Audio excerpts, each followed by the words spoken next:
Here is Carlos Alcaraz looking fresh. He's at a fresh trim there, fit and healthy, ready to go for this 2025 season. The first time he's taken to the match court.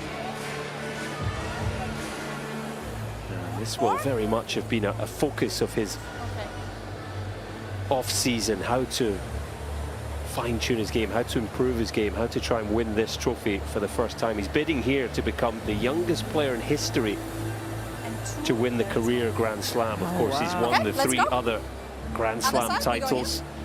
Everyone was talking about Sinner last year as we get a first look at Alcaraz's team. His father there, just hunched over. But he did win 2 Grand Slams last year, Carlos Alcaraz, and an Olympic silver medal. It wasn't a bad year, but he's looking for even more in 2025. And I loved when he said it was a difficult year last year for me. Winning 2 slams and a silver medal just shows you what a standard he has for himself and what potential he has. Yeah, if that's a difficult year, where do we sign? He's going to help us.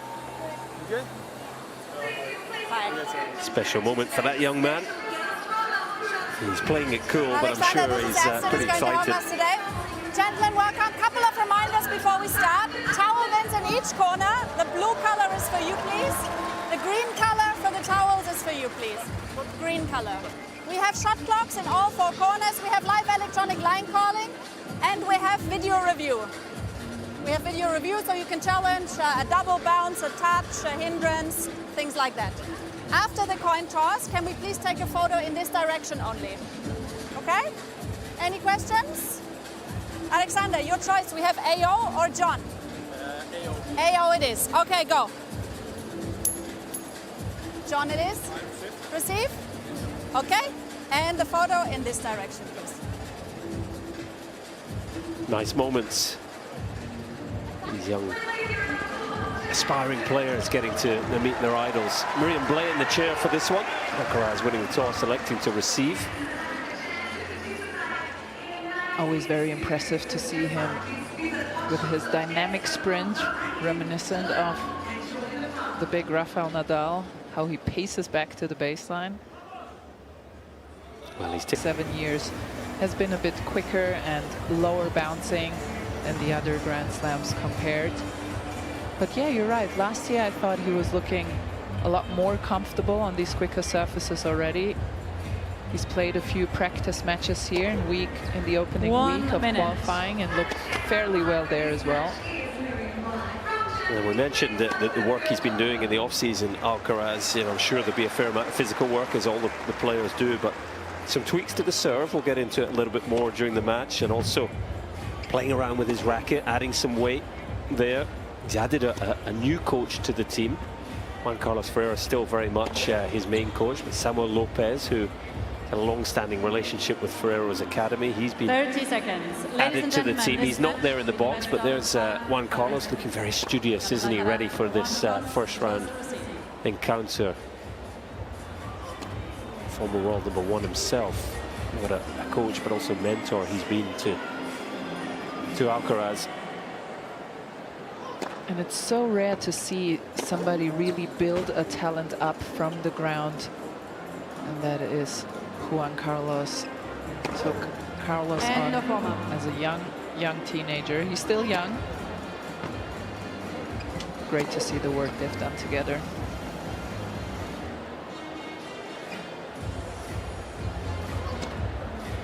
We saw the head-to-head, we mentioned it already, but one meeting, Madrid last year on clay. It was a very comfortable win for Alcaraz. I'm sure he'd like something similar here to get up and running, but it'll be interesting to see how this one goes, whether Shevchenko can get into it early on. Always feels important for the underdog to make a good start, feel like they're in the match. Yeah, we talked about this off air a little bit, Colin. These top stars, they have such great front runners. They feel the nerves too, but once they have a break lead or just a small lead, they swing freer, they move freer, and it becomes so much more harder to not only hang with them, but even to threaten them in any kind of way. That's why the starts for the underdogs are so very important against the big stars of our sport.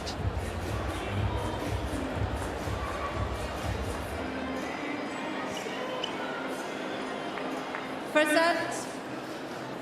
So ready to go here at Margaret Court Arena. Day 2 of the Australian Open 2025. It's Alexander Shevchenko to kick things off against Carlos Alcaraz.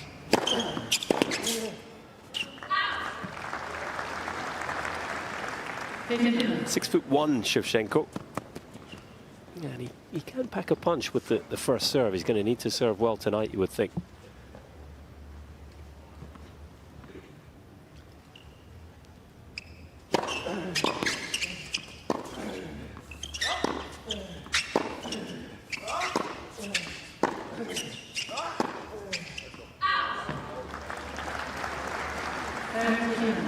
I like Shevchenko's competitiveness. I think he's a great competitor. Yes, you can see all the emotions on his face, and he will show positive and negative emotions. And there's his new coach. On the left of that picture was Joachim Nyström.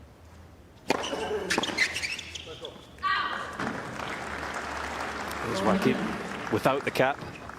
And that's been a big move. Formerly coached by Günter Bresnik. Shevchenko, Bresnik, of course, former coach of Thomas Muster all the way back in the day, Dominic Thiem. But Shevchenko changing things up and looking to, I think, become more professional in his approach. It's fair to say, on and off the court.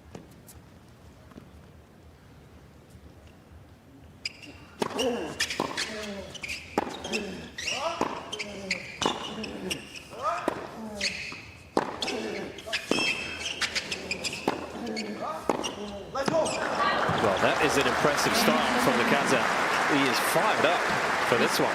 He's fired up, and he knows too that the beginnings of these matches are so important. You can already see the competitiveness.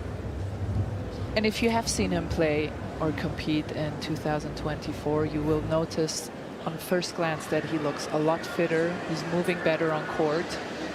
Those are the things you just talked about, the professionalism on and off court, how you eat, how you train, how you prep for matches has gotten a lot better. Well, United Cup, his own quote was "no more burgers." So definitely addressing the diet, but I think learning from his compatriot, Elina Rybakina, you know, how to approach things as the top players do. And, well, that was an impressive start from Shevchenko. He is here to compete tonight, no doubt about it. So there's been a fair bit of talk about the changes, the tweaks that Carlos Alcaraz has made to his service motion in the off-season. We're going to get our first look at them now.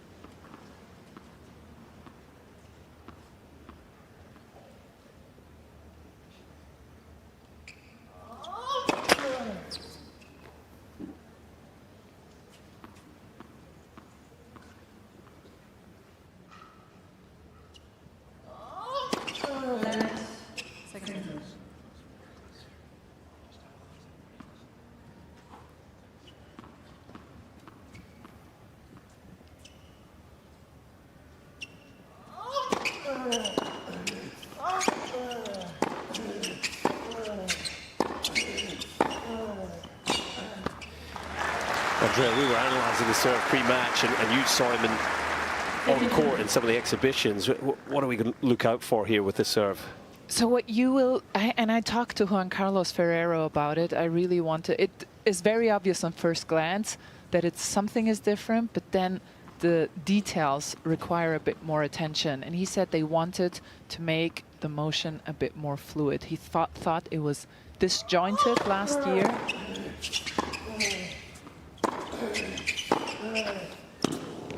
Robotic is the word he used, and they wanted it to be more fluid, hoping for more consistency and for more precision. And if you can see here, he starts a bit lower, loads the back leg a bit more, and then rather than going straight up into the trophy position with his elbow, he has a lot more of that kind of nice build up and goes into it, and there is no stop to it. Yeah, that's a beautiful combination there. That's exactly what he's looking for from the serve, setting up that forehand. Do you like this new service motion better? I love that breakdown from you, to be honest. That was superb. But yeah, I think I can see the benefits. He has had quite a pronounced pause in the serve, hasn't he? They got almost, sometimes you still see the pause, and he has said himself, in his pre-tournament press conference that it's not perfect yet, but on his way there. Sometimes you still sense the pause, but it's getting better and better each day.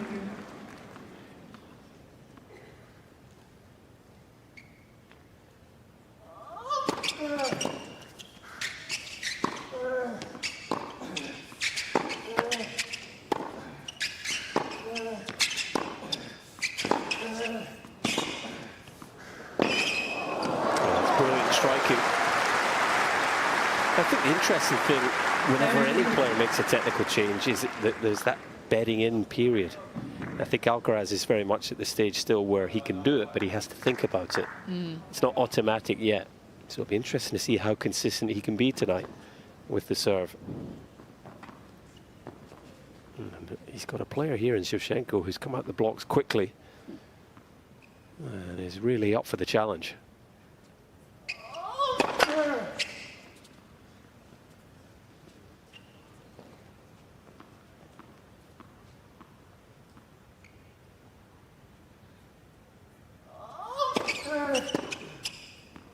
Oh, wow. Got it.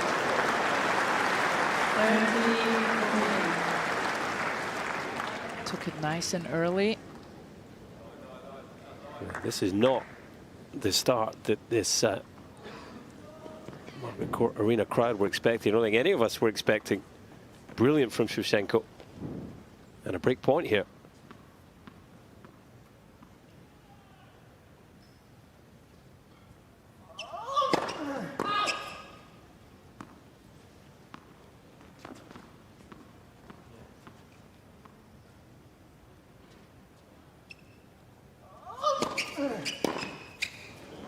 Tried to take it on, just got the timing a little wrong.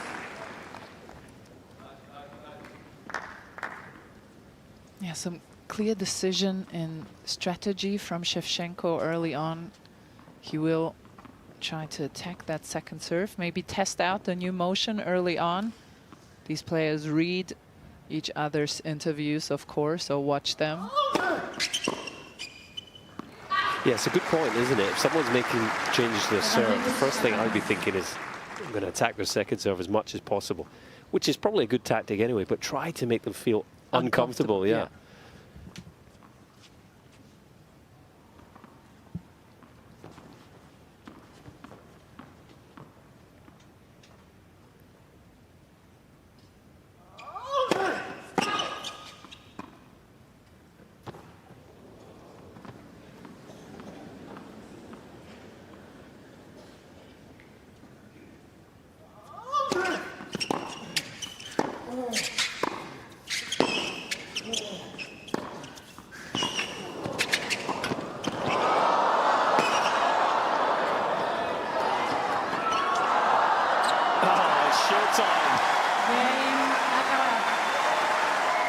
Not much of a reaction from Juan Carlos Ferrero, but this crowd certainly loved it. Juan Carlos Ferrero wants to see a bit more than just a tweener. But beautiful baseline rally to get things going here. And you can get a glimpse of how well Shevchenko plays from the baseline. This is certainly not an easy first round opponent for Carlos Alcaraz, who hasn't played a lead-up tournament, hasn't played an official match in a while.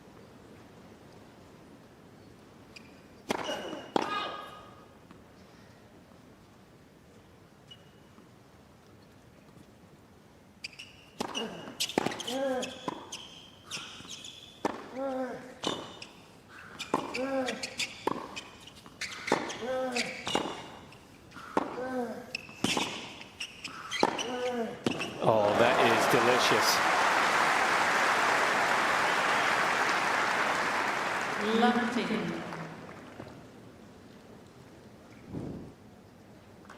Brilliant combination of timing and power. And he looks, does he look stronger to you? Physically, like as if he's not a lot, but maybe 1-2 kilos of more muscle mass? He looks fit as a fiddle, doesn't he? Lean he looks, muscle.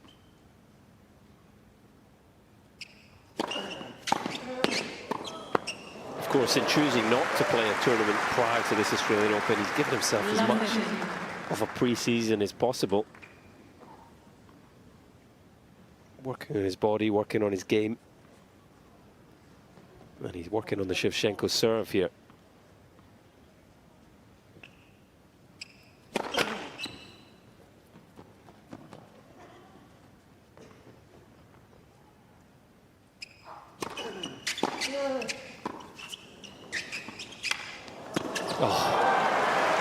Shevchenko gesturing that he thought the return was out. It was very deep in the court. And that's another thing he's changed, Colin. He's taking on a much more aggressive return position on second serve again, because if you remember when Carlos Alcaraz came onto the tour, he did take those second serves very high up in the court. And I started doing that again. And there is the break for Alcaraz, who himself had to save a break point.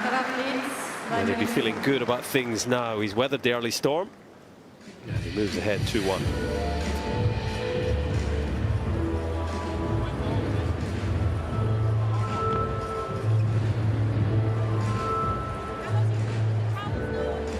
Yes, please, if it's possible, one more towel, one towel.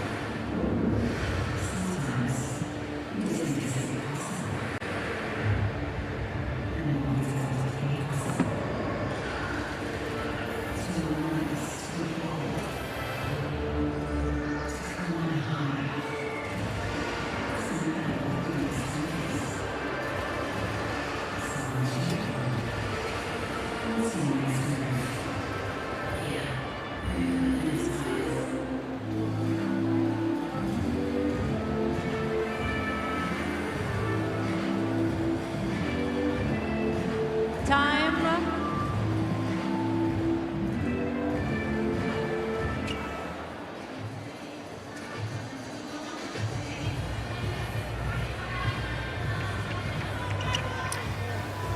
Well, it's been a fantastic start to this 2025 Australian Open, but goodness me, we have some big matches on the go here in the men's singles this evening. There's Rod Laver Arena, Novak Djokovic in action there. Of course, we're on Margaret Court with the copper roof just beside Alcaraz.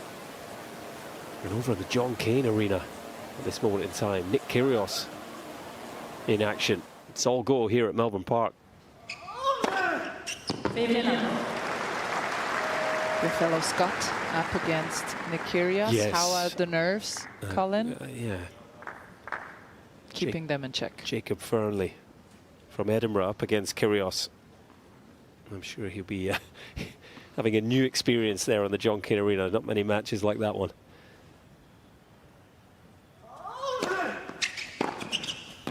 Wow, that was a pretty good looking kick serve out wide, but that's a bullet from Shevchenko. Fantastic return. Yeah, I really like his backhand. Reminds me almost of Marat Safin at times with a high take back of the racket. Because as you said, this was a fantastic serve. It's not a bad backhand to be compared to one of the best two-handers of all time, Marat Safin.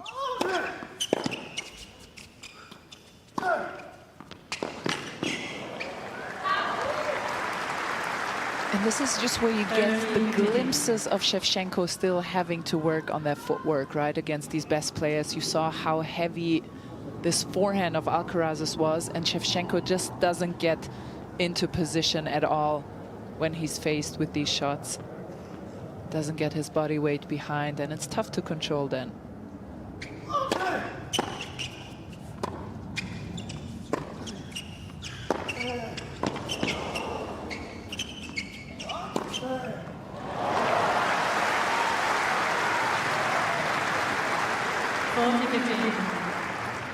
Well, you mentioned a heavy forehand. He's not just been tweaking the serve, he's been tweaking the racket as well. 5 grams of lead tape or lead weight added to the throat of the racket. He felt he had quite a light racket by pro standards and wanted a bit more weight to add some pop to his shots. I thought he hit the ball pretty hard already. Yeah, that's what he needed, is more weight to his shots. Perfect game here You can see the nerve settling, and right away the serve looks very good.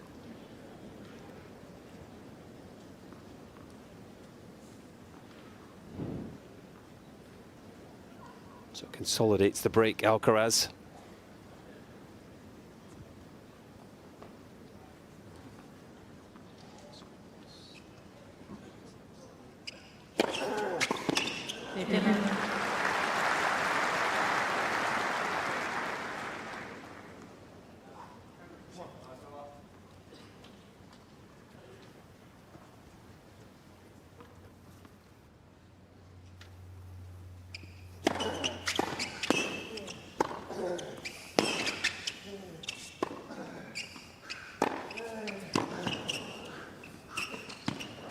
That is too good.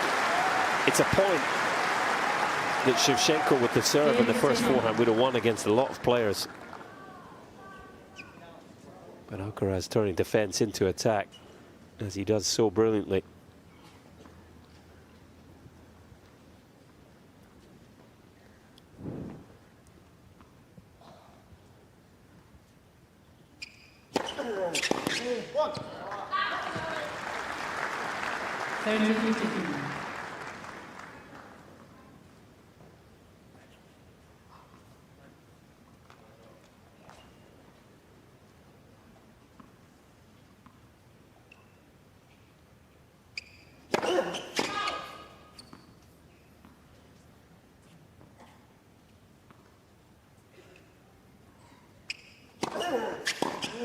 And there it was again. It's working so well, and I really think that's something, at least on the hard courts, he should keep up, because he has such a perfect eye for these type of shots. Not everyone can pull this off, because you have to have hand-eye coordination, the stability in your upper body and core, but that's all things that Carlos Alcaraz possesses.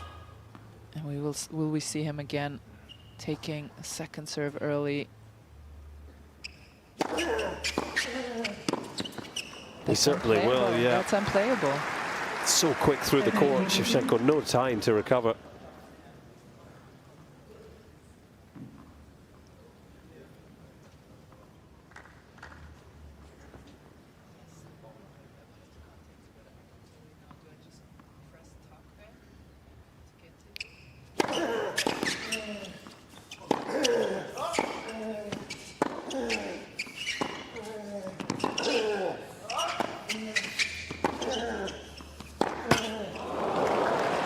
Couldn't resist it. Couldn't quite find the execution.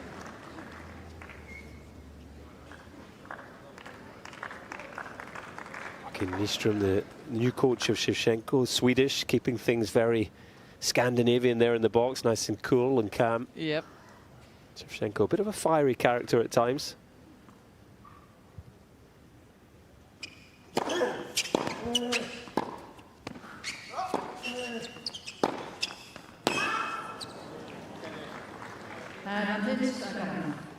There was the attempt for that big backhand down the line that he played so well against Stefanos Tsitsipas a couple of weeks ago. Flies just long. Tsitsipas already out of this year's Australian Open, beaten earlier today by Alex Mickelson, the American. Second chance here for Alcaraz to get the double break.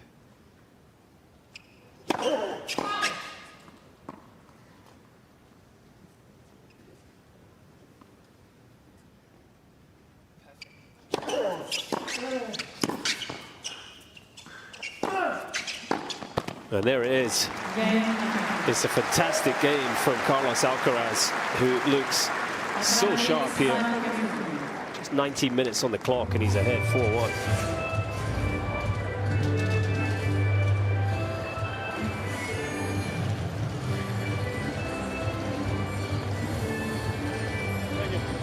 And Colin, we've been talking about Carlos Alcaraz's serve, but look at his return stance. This is the average return hit points on second serve, and it's more than a meter inside the baseline. And I mean, we just talked about it. If he can pull this off as he has here, this is almost unplayable. is almost unplayable. And granted, Shevchenko's second serve could be a lot better. There will be men on the other side that will give him a bit more trouble on that shot. But I do think it's the right way to go for him. It's a specific plan, isn't it? Or adjustment to playing on quicker courts. Time. You know, clay, we might still see him deep. It's been very effective here so far. Great shot there, Andrea.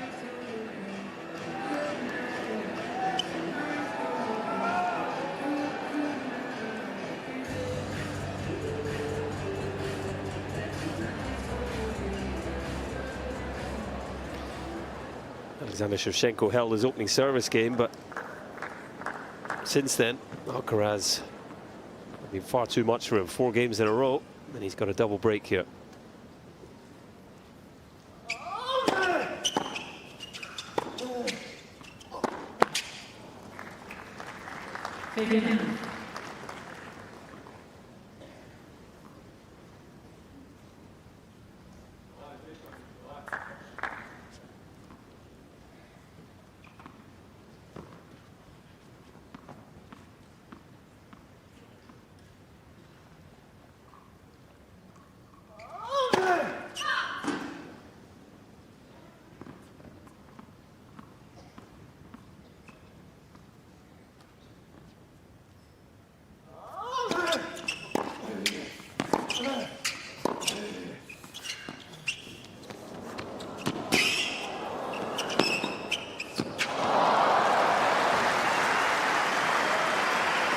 There's only going to be one winner in those types of points, you would think.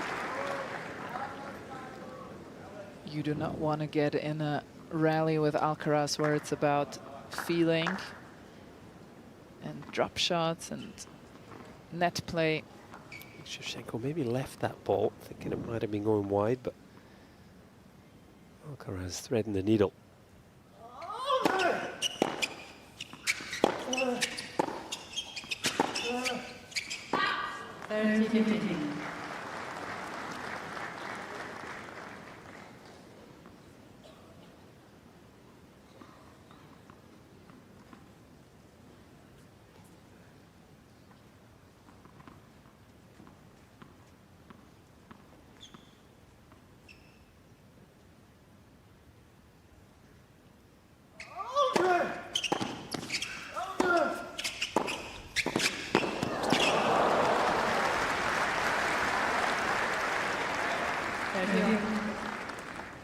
Be interesting to see Alcaraz from this point.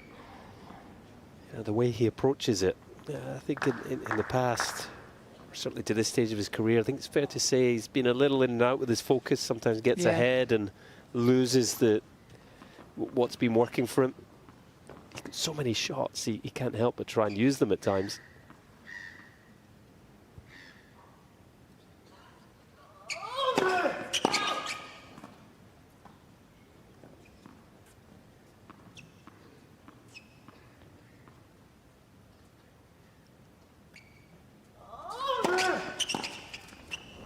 Good serve here, and that's such a valid point you're making, Colin. I had this conversation with Juan Carlos Ferrero, and he told me in the off-season they worked on concentration and consistency. And I so wanted to ask him, how did you work on it? But I was only allowed 2 questions, so I had to ask about the serve as well. I had to make a choice. But this is something that is still my goal, to find out, how do you work on such a thing as concentration?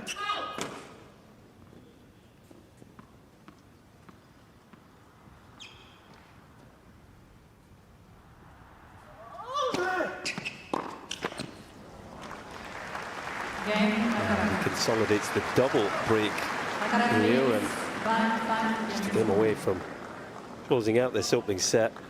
You would think it's a long-term process, though, wouldn't you? You know, every practice session, every match, every practice match, it's about having that as a goal, isn't it?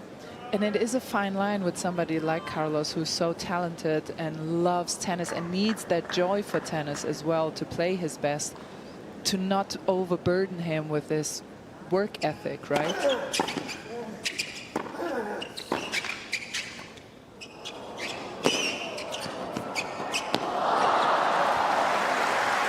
I remember reading in Martina Navratilova in her career, she used to put a tennis ball on top of the TV Oh, okay. and see how long she could go staring at the tennis ball without becoming distracted by the TV below. Wow. We could try that at home. I think a few of the youngsters of today might have a problem with that challenge. Well, one youngster, not so youngster, is sitting right next to you. Especially if YouTube is available and, Yes. and the likes.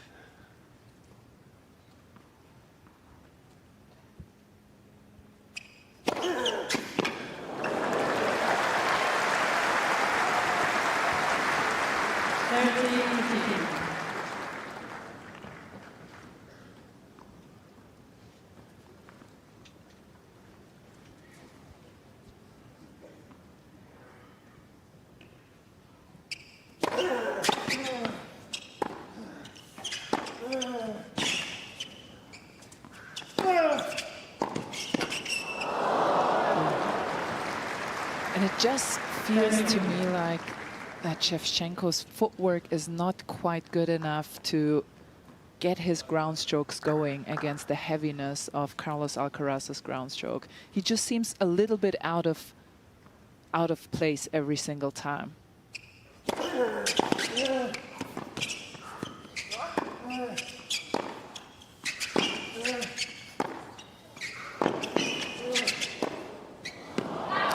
Well, even if you just look at the two players, Alcaraz fresh as a daisy, Shevchenko there looks like he's deep in the 5th set already.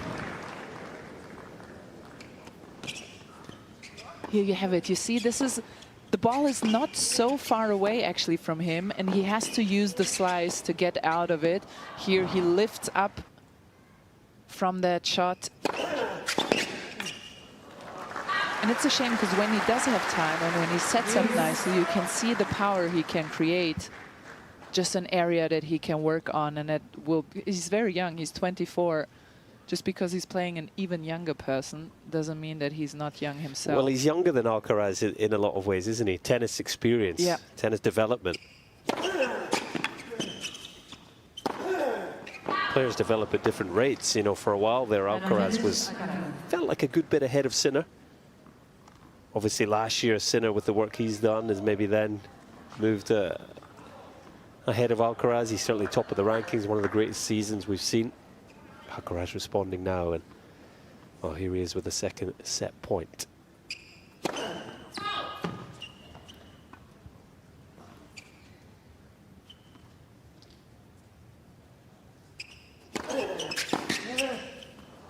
Looking for the early return again, just lost control this time.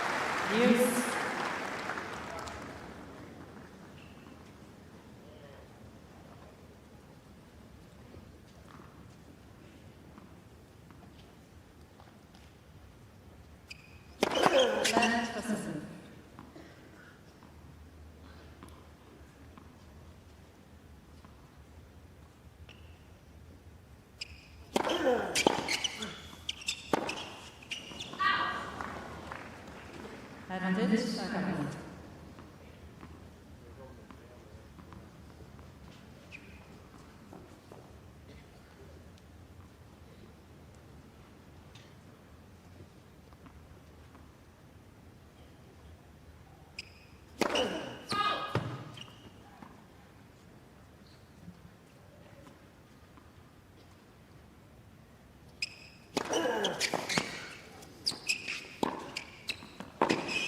Oh, thank you very much. Apologizes for the miss in return, but that's just too good. A point that sums up this opening set. Alcaraz sharp, and he takes it 6-1.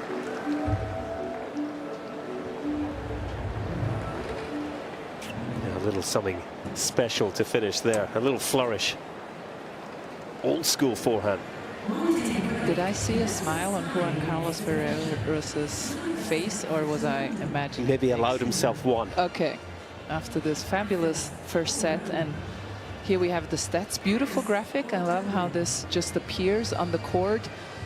And Carlos Alcaraz, a good 70% of first serve. That's impressive with a change service motion. Could still get up in first serve points won. Other than that, looking fairly good.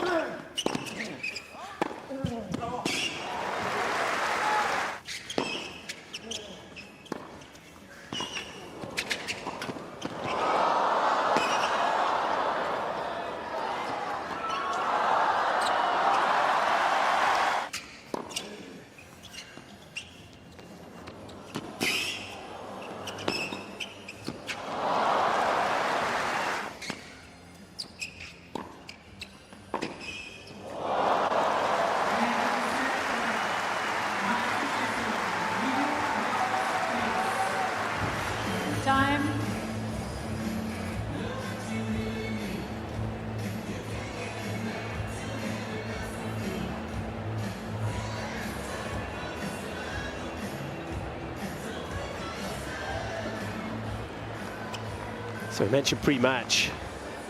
It's a fair amount of excitement, but also intrigue to see Carlos Alcaraz for the first time in 2025 on the competitive match court. The work he's done, tweak the serve, tweak the racket. Looking fit and healthy, I have to say.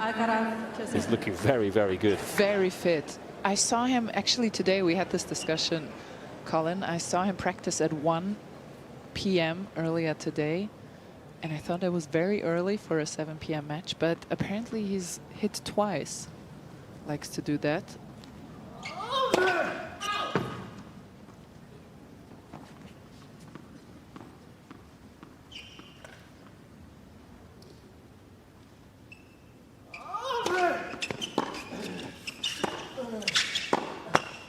Well, you were telling me earlier today, Andrea, you had a pretty successful approach to night matches in your career. How did you go about it? I would just sleep as long as I could.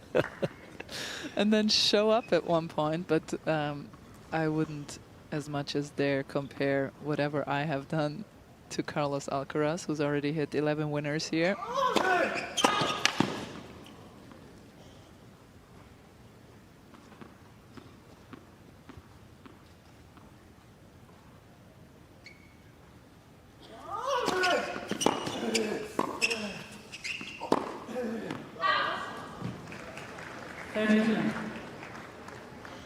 And you can just sense that Shevchenko is almost overplaying regular rally balls right now, right? Look, he was fired up from the very first point, wasn't he?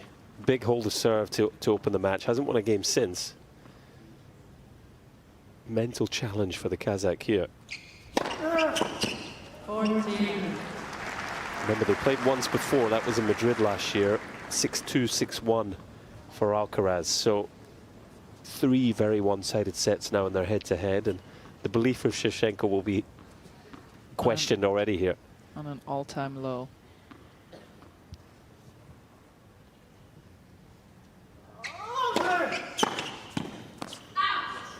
Very quick over serve.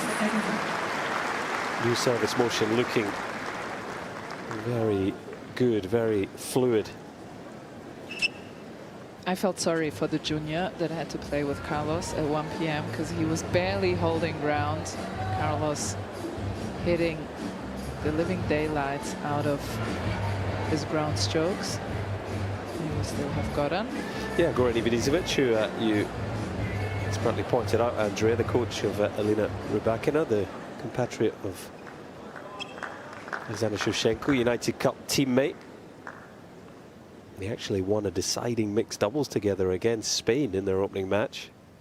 That was all the way back in 2024. And the season starting just before the new year.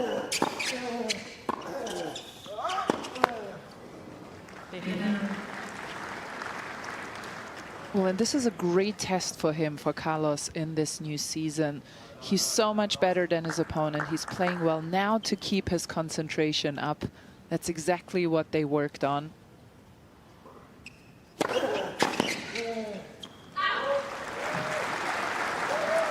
right to the test here.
play one more ball. But well watched by Shevchenko, and that hold of serve should make him feel a little better about things. One game. Incredible speed from Alcaraz.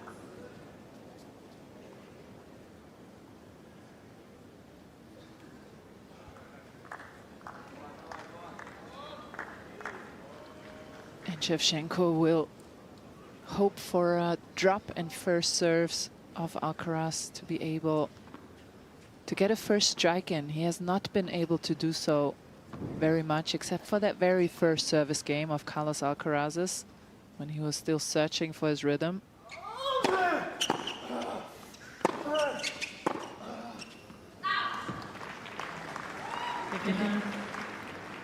A couple of times today has lifted out of this backhand, Shevchenko.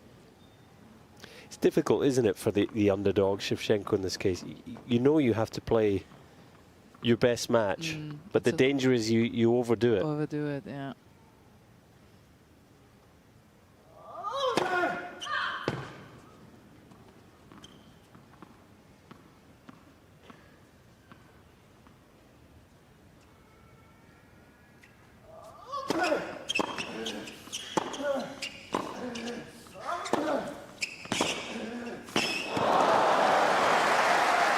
Moved nicely there.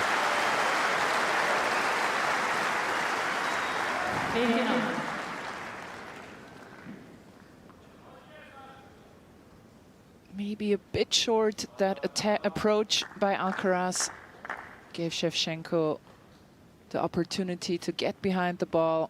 Nicely done with the passing shot.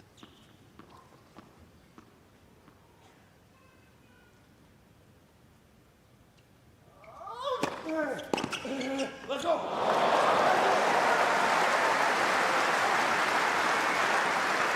Well, this is where you just wonder with Alcaraz, you know, maybe just the focus, cruising into the net there behind the serve, didn't look ready for that return.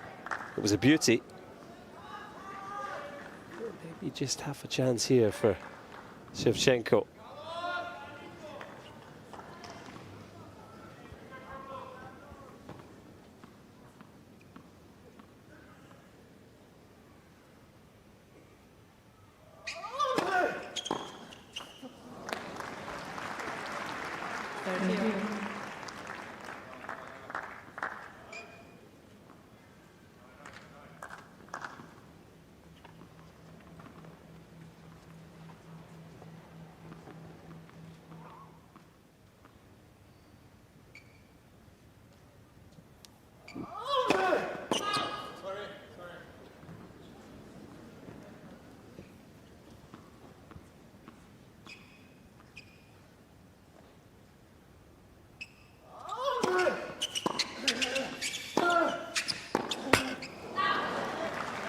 Just a weight shot too much there. Yeah, that's I think what I mean with he doesn't get his body weight behind the ball, and that's when the heaviness of Carlos Alcaraz's forehand just pushes you over.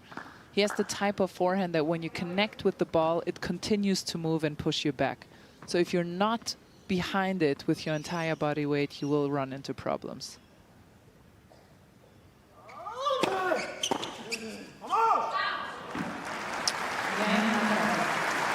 Found himself behind 15-30.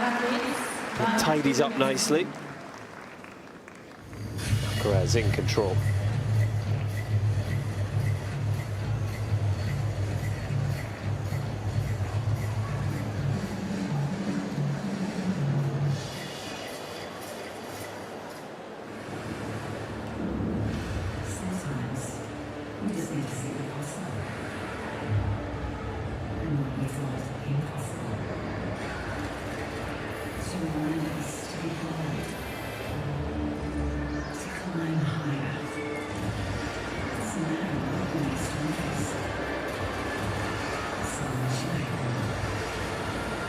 Plenty of Spanish support.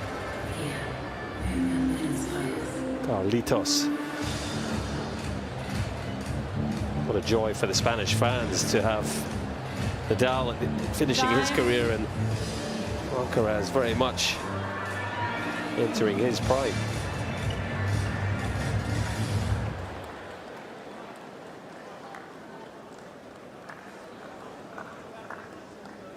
It's all action here, the evening session on day 2 at the Australian Open. Carlos Alcaraz in action here on Margaret Court Arena.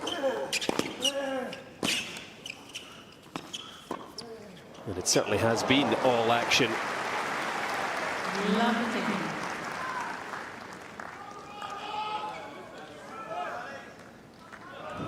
So many different ways of winning points. Just never know what's coming next.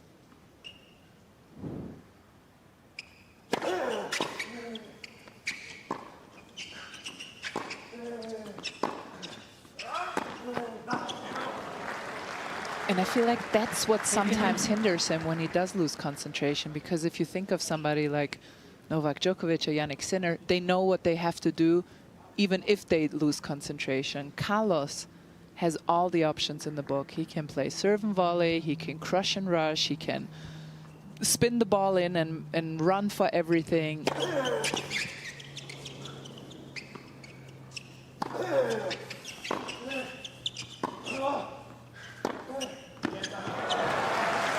Those are not easy decisions to make for a guy that's so young. And I think that's where having Juan Carlos Ferrero as his coach has helped so much. Yeah, I agree. You know, which shots to use when, how to play in certain moments. He doesn't need taught how to hit a forehand or a backhand. It's which ones to use when.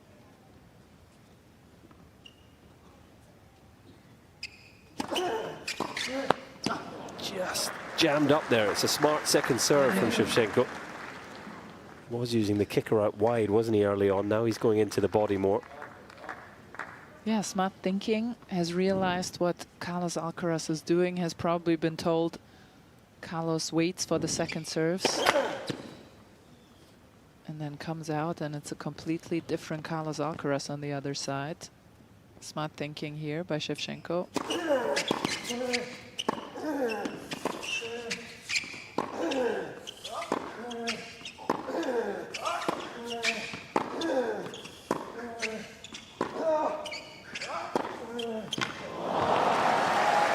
But we can talk about this for hours and days, what Shevchenko is not doing well. There's not much you can do when Carlos is playing like this.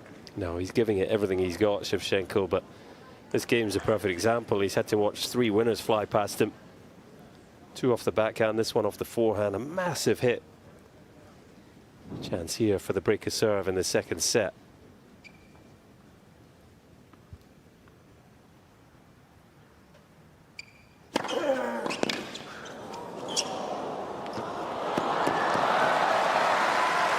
Beautiful little touch there. Under pressure.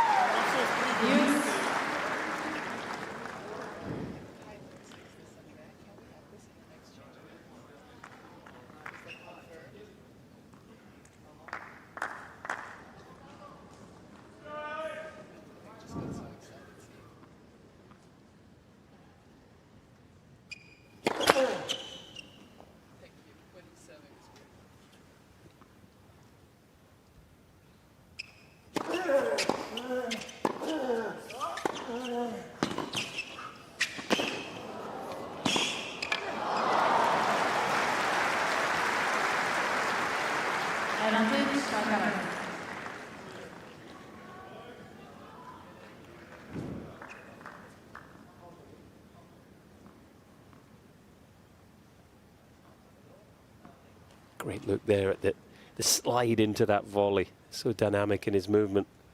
Incredible athlete.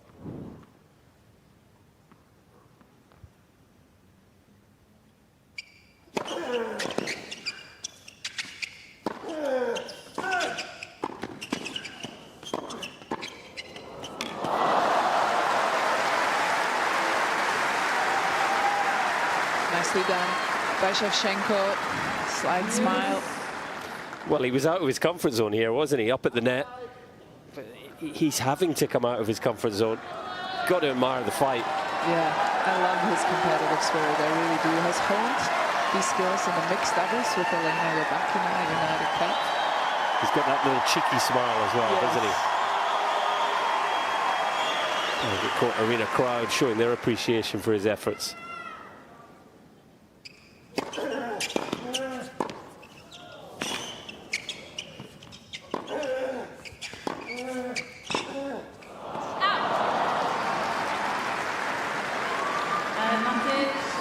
relentless nature of wave after wave of attack coming at him, though, isn't it? He's hanging on here, Shevchenko, by a thread.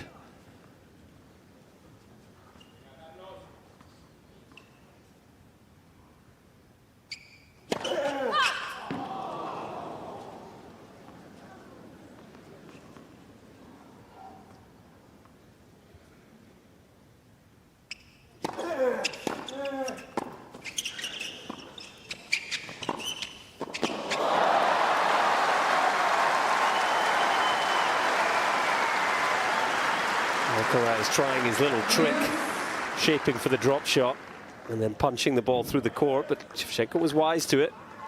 Look at the way he shapes here.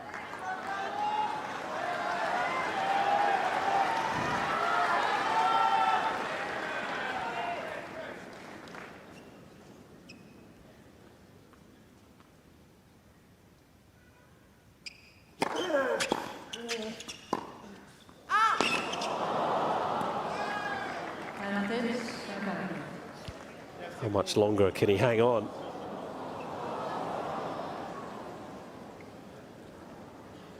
Well, and if nothing else, hopefully he takes from this match that he needs to become the best athlete he can possibly be to hang with these top guys, with these top dogs who are just physical specimen. It has to be said, tennis is such a difficult sport.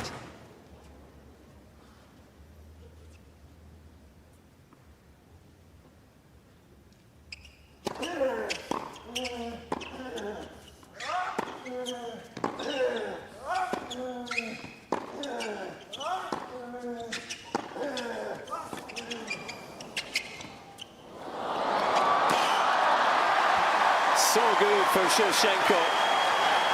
What an effort he's putting in this game. The break feels inevitable, but not to him. He's giving Alcaraz a bit of his own medicine there with the drop shot.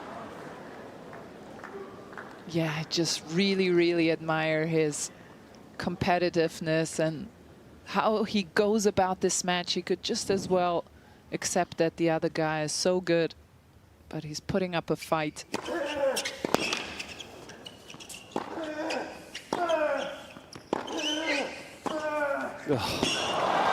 How does he win that point? He was miles out of the court for the return.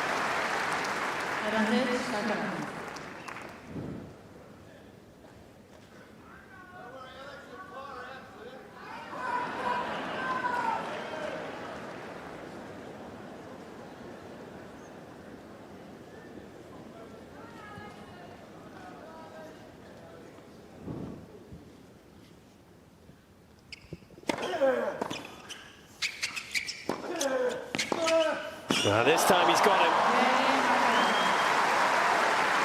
Shevchenko gave it everything he could, but he just could not resist Alcaraz any longer.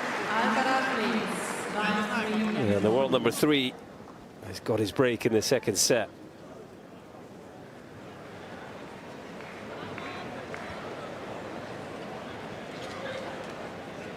You would think Juan Carlos Ferrero would have loved that game, just the way he kept on coming. Yeah. Wouldn't take no for an answer in that game. He was getting his break. Yeah, if he can keep this up, if this is something they've worked on and he can keep this up through the entirety of the season, boy oh boy, watch out for the rest of the field.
there's a big jump in the average serve speed for Alcaraz.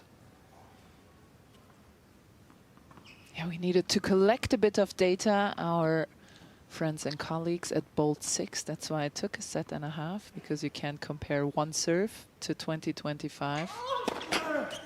But a clear trend that this new service motion is working in terms of speed and so far in terms of efficacy as well.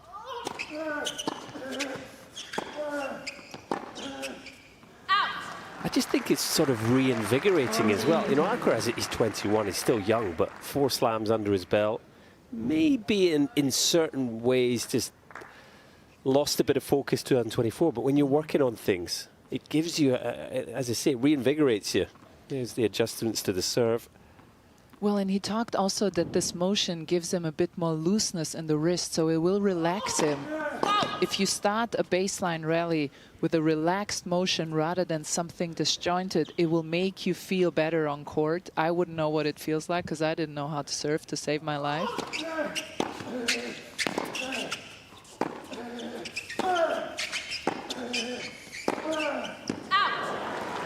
you do hard on yourself there, Andrea. But it sure must feel good. It's all relative. See people at home thinking, I wish I could serve like you. No, I agree with you. You mentioned it earlier. You think it looks better, and I agree. It just looks very natural, almost as if he didn't make a change, almost as if the motion from last year was the change he had to make because of an injury, and this is his natural motion.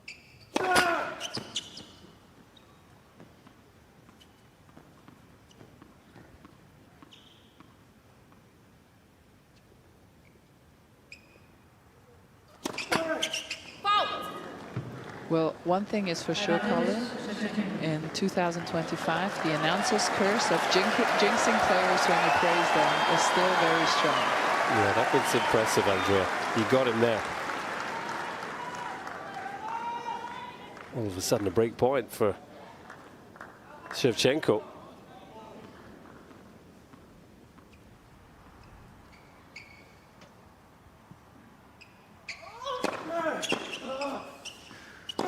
And there's the break. Badly mistimed forehand from Alcaraz. And all credit to Shevchenko. He's fighting hard here, and he's back on serve in the second set.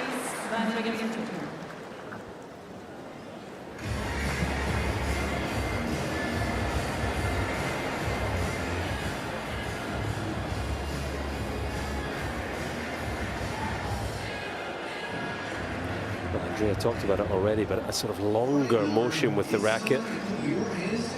And this right here is not paused as much as it used to be. Still a little pause, isn't there? Yeah. If we're putting the microscope on it. Yeah. You know, maybe first match with the new motion, I think it will continue to evolve.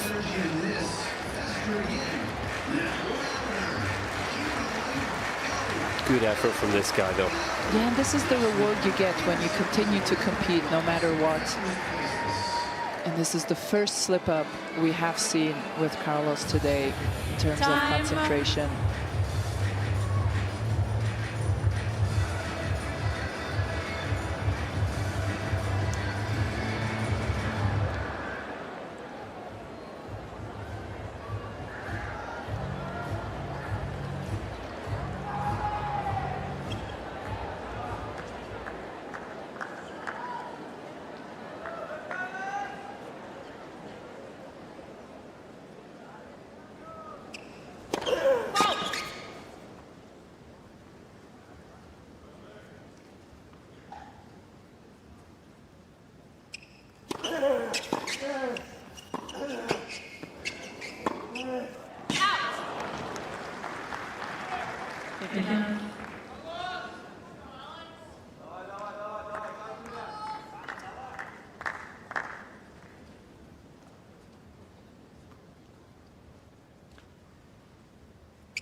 Bravo indeed.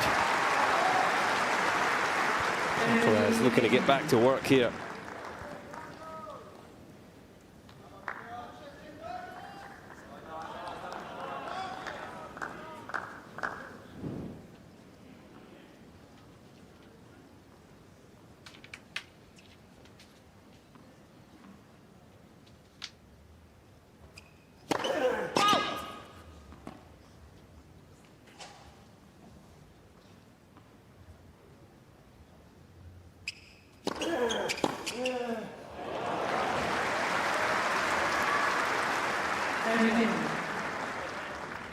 And they must be very happy with how things are going, no matter that last service game, all the things they have worked on, he is transferring to the match court.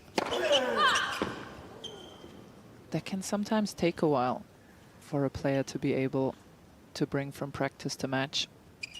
Well,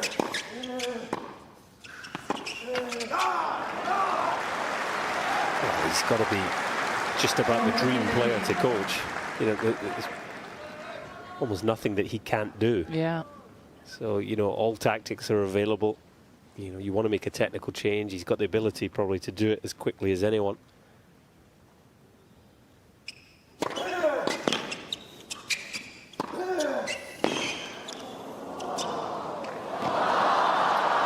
Difficult shot to go for off that low ball. He made a couple of them earlier in this set, but got that one wrong.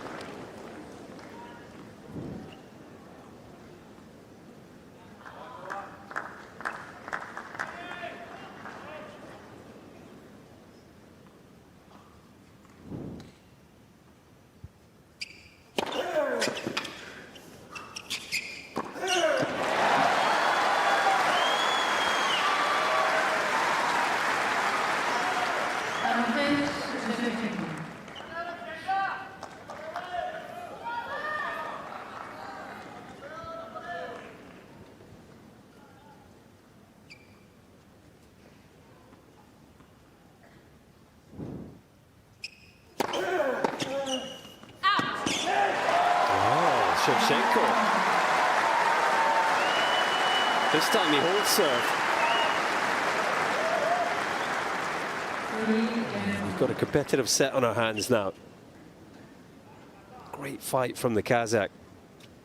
He has upped his first serve percentage just slightly. And that gives him the opportunity to be a bit more in command of those baseline rallies. And things have just gotten a tiny more interesting here.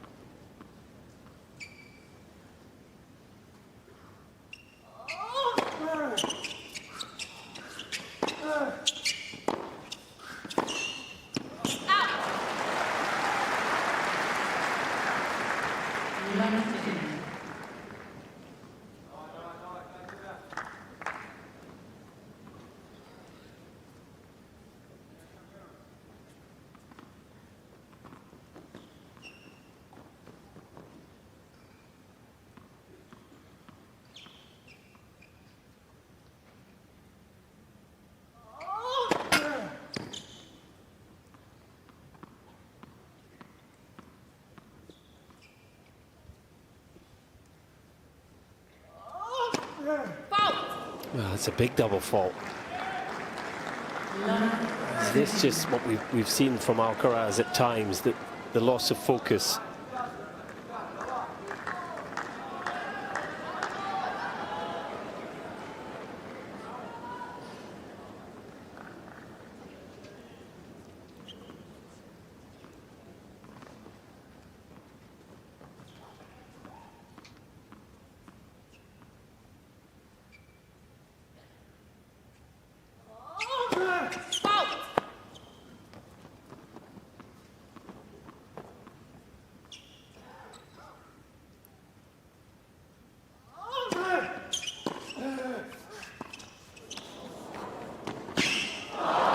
Got away with that. Phew, that was a big miss, and he knows it. Just feel that his mind has wandered here, Alcaraz, from getting that break in the long game for 3-1. I mean, that's very risky at love 30, poorly executed, and Shevchenko would love to have that one back. He can't believe he's missed it.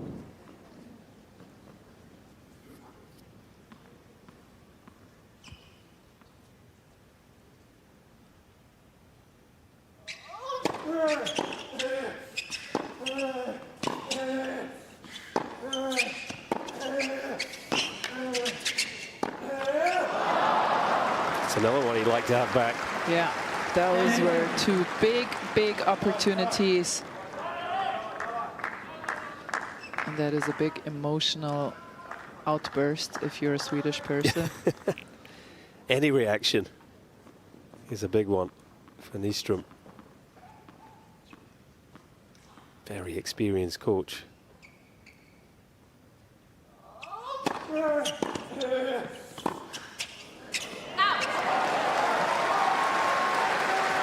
Alcaraz is giving Shevchenko plenty of reason to believe here. He's really lost his intensity.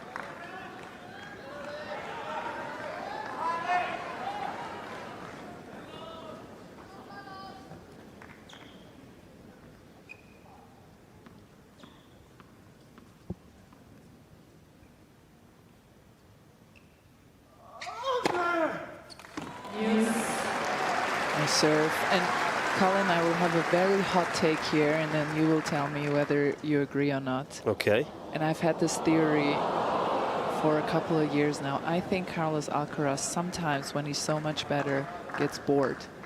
Not consciously that he says I'm bored, but something because he loves the competition. He rarely has these slip-ups against Jannik Sinner, against Novak Djokovic. Yeah, I certainly he likes think the friction and the pressure. Yeah, I certainly think his mind wanders to other things once he gets into winning positions. Set in 3-1 here, for example.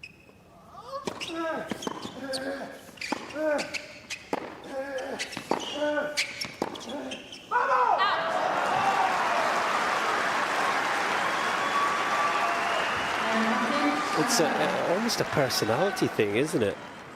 You know, certain players, think of Novak Djokovic in his prime, that's the one that comes to me, but just the ability to get ahead and never let up, you know, really put players to the sword. Alcaraz just, to this stage in his career, hasn't quite had that at times. It's another error. Yeah, just think of that time at the Wimbledon final last year when he was 5-4, 40-love, 3 match points, lost them all. Novak Djokovic starts playing better. Everyone would have freaked out, and Carlos Alcaraz is on the bench smiling because he wants that situation almost. He's so good under pressure that he nearly needs this kind of pressure.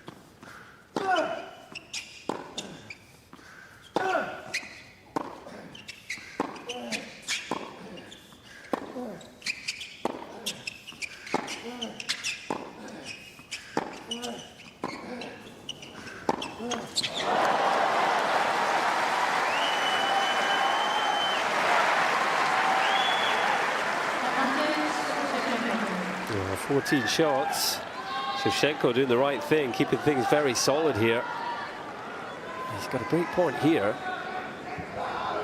for 3 games in a row and a 4-3 lead in this second set. What a turnaround.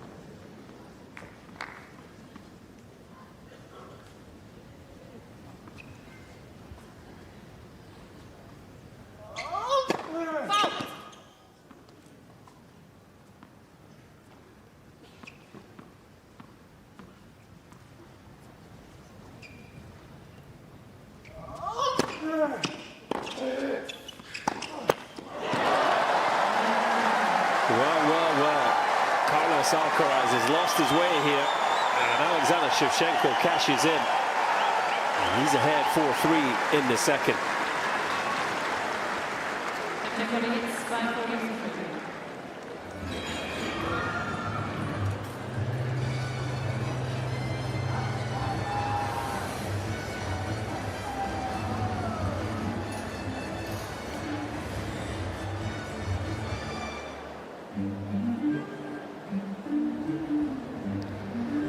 Well, I have to say, considering the fact that Juan Carlos Ferrero told you earlier today, Andrea, they've been working on the focus and concentration, this is surprising.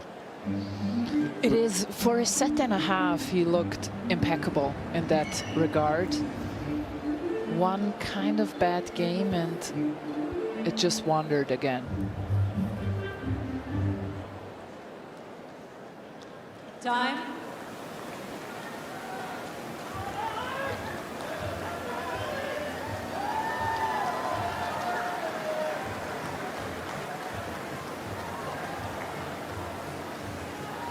Day 2 here at the Australian Open, and Melbourne is showing off again this evening. Another beautiful sunset. There's the Melbourne Park and the sporting precinct with the CBD in the background, the centre of the city.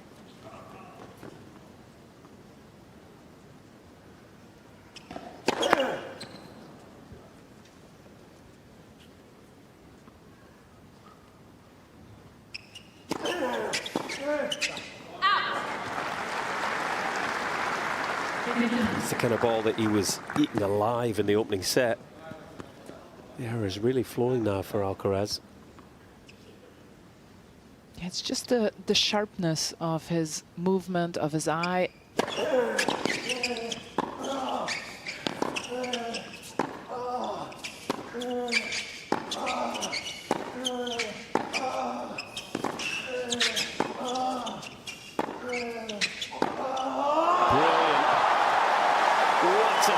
From Shevchenko, a backhand down the line that is as good as it gets. Perfect technique here, gets his body weight into the shot. Picture perfect. Look at the reaction as well. He is fired up.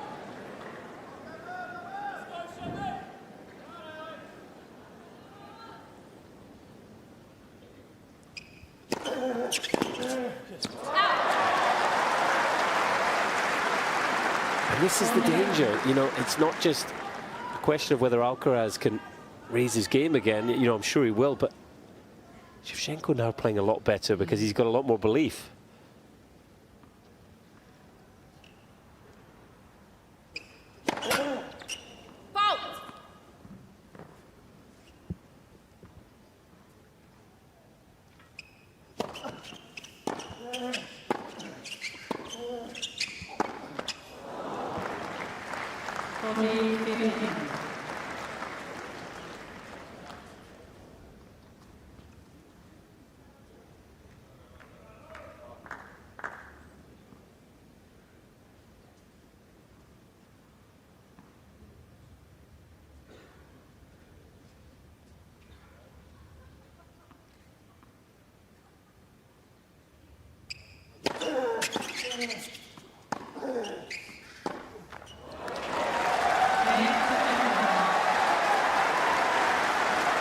You could see it here. That was the perfect example for the footwork and especially the dynamic adjustment footwork going awry for Carlos Alcaraz. He was on the ball and it just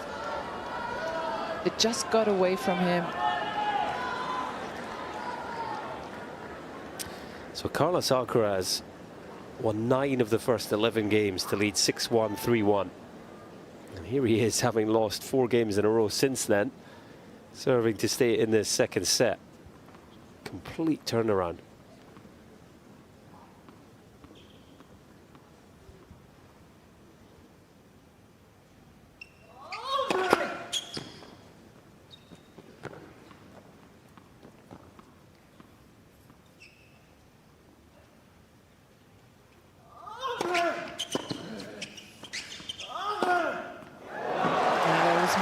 Struck. And you could just sense this hesitation in his ground strokes. That was hit with great conviction. And the thing with Carlos Alcaraz, he requires one crazy point to turn everything around, change the energy of an entire match. The question is, will he get it in the second set?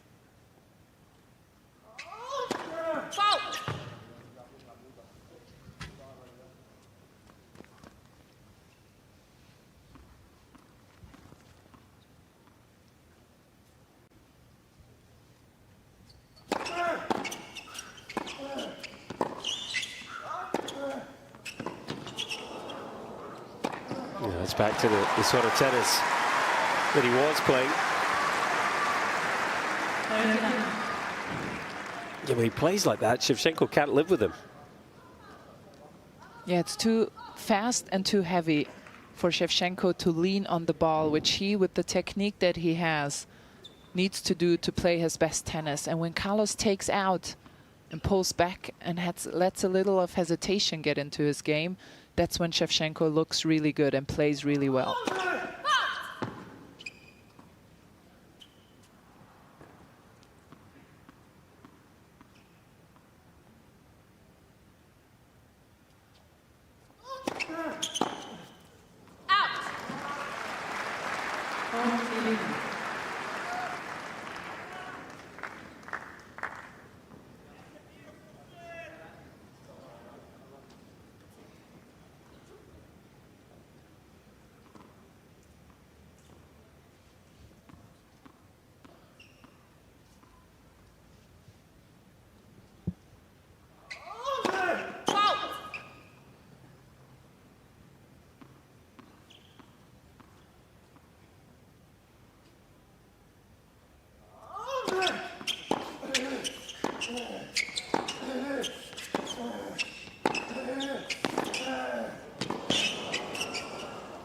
Much more like it from Alcaraz. He stops the rock, and he won 4 games against him. And this is going to be a big test for Shevchenko after the break as he tries to serve out this set.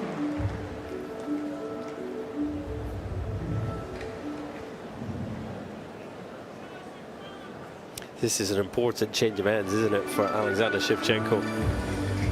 Got to use this time wisely, try and just get his mind in the right place to serve out this set. You've got to expect a response from Alcaraz. Well, and even servers like Ivo Karlovic, I know, for example, he would, when he was serving for a set or a match, he would pick his spots before he went out to serve for the set. So he would tell himself in the change of ends before serving for a set, I go wide, TT, and if it's 30-all, I decide from scratch, basically. Some things like this can help. We used to just aim for the box in the big moments. Anywhere will do. Time.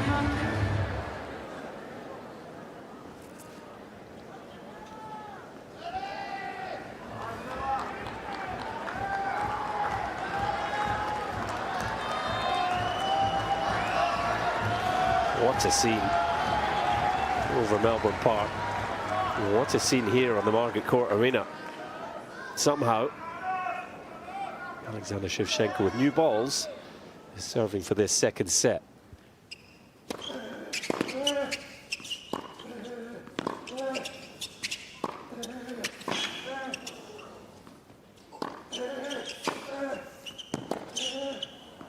And if he is going to serve it out, he's going to have to come from behind. Good effort there from Alcaraz just to hang in the point. Yeah, this was a perfect example of the type of shot Alcaraz needs to play. He was a bit conservative in the first 3-4 shots. Shevchenko was dominating the rally, and then once he hit one, it was over. Needs to force himself, Alcaraz, to really go for his stuff.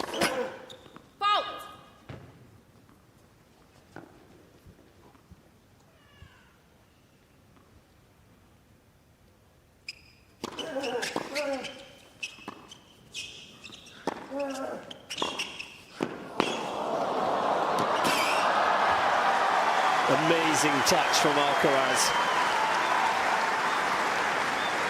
It's a very missable volley, but he got it just right here.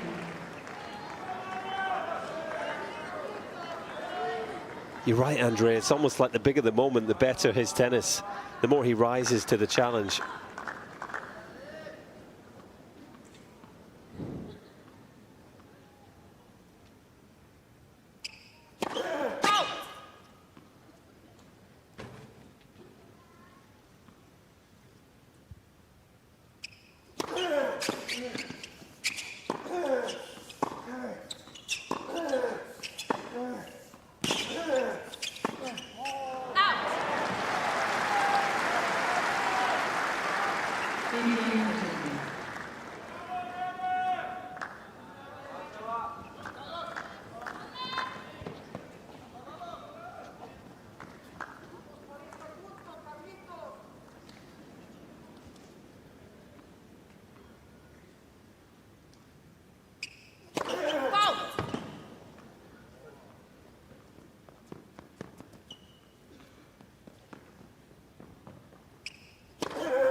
shot, Colin. That was just a bit too little.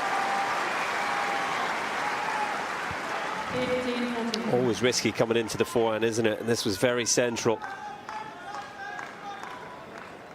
Just didn't really have time to get into a good position at the net. Credit to Alcaraz, though, he's found something here. Found his game again.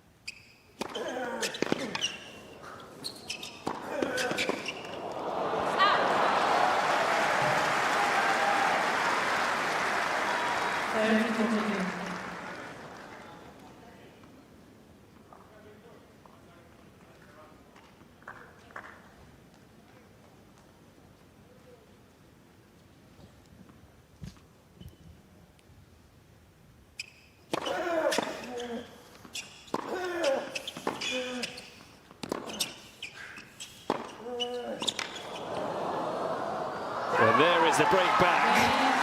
Alcaraz rescues this second set, at least for now. Just that extra bit of intensity from the third seed. And he's back on level terms. It's almost as if his system requires friction to function perfectly. We wouldn't know what that feels like, Colin, but he's different. The quote of the evening, I'm going to have to capture that one. But don't you feel like when he has that kind of resistance on the other side, that's when he locks in, clicks in, and plays his best tennis? Yeah, the situation focuses his mind, doesn't it? And he's back on serve here.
He's never beaten a top 5 player. Alexander Shevchenko, only once in his career has he won a set against a top 5 player. Just looks as if he's thinking a little more negatively now. Needs to try and clear his mind.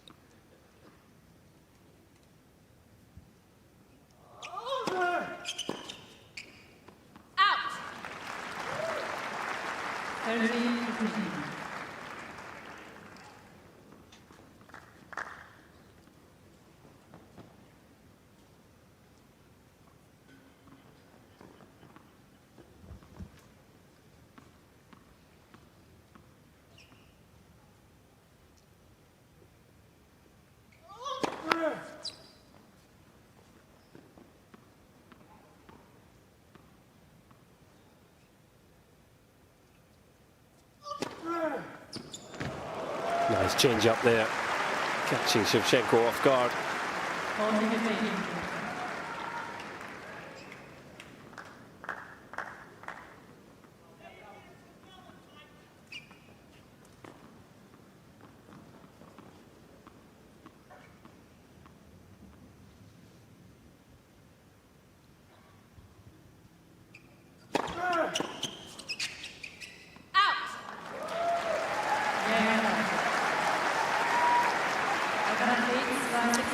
So the recovery almost complete. Alcaraz will sit down feeling an awful lot better about things now.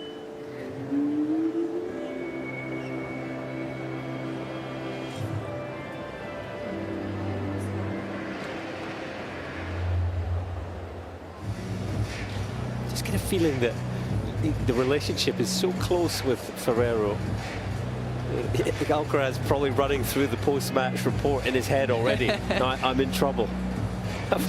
I've let the master down. Yes. Well, I will say Ferrero is a bit scary. He's always looks very serious, very intense. Although they have, of course, a great relationship.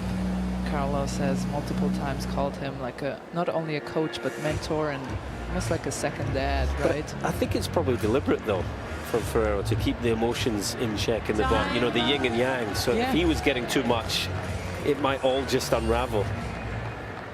Trying to keep Alcaraz's focus.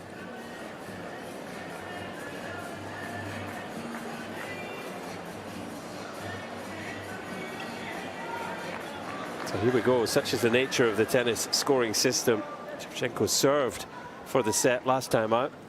Yeah, and just a matter of minutes later, he's serving to stay in it here.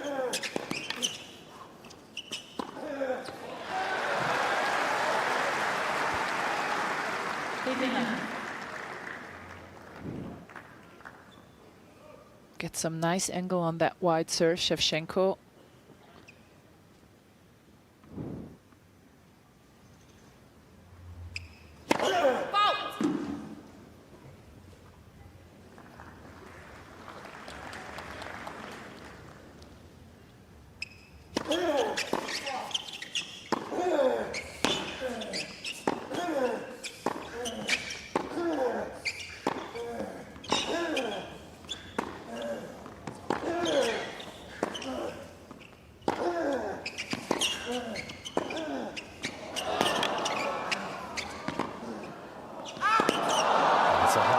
Point from both men, really pushing each other to the limit here.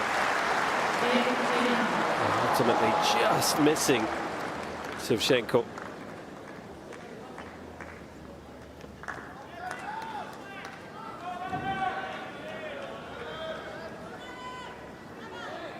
Just a few millimeters wide there.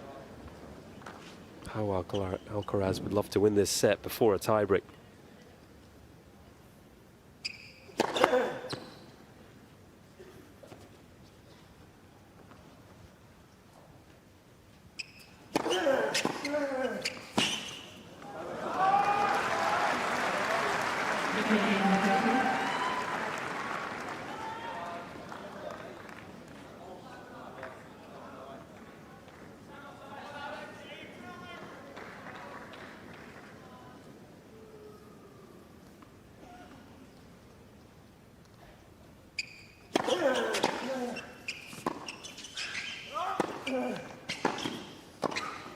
Yeah, it's clean. It's fluid. And he may well be able to avoid a tie-break here. We've got a couple of set points. It's a difference it makes when he focuses his mind and just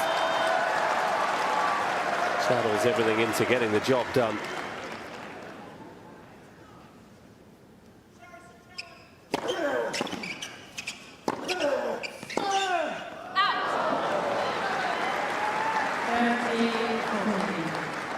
Couldn't resist the Hollywood finish. Yeah, I was just thinking that would have been a much safer cross-court, down the middle defensive shot.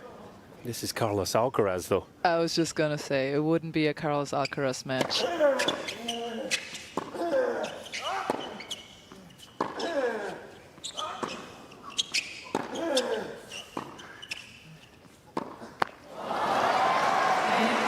He gave himself a scare.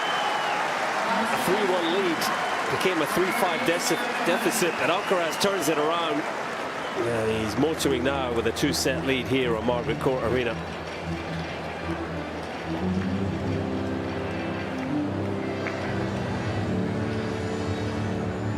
Understandable his frustration, but once Carlos Alcaraz kicked back in gear, it was really difficult for Shevchenko to find his way back into the set. You can see here the reason why Carlos Alcaraz dropped in the second set was the first serve percentage. After we analyzed his serve so well, we just jinxed him and he dropped under 50%. But got it back together in time.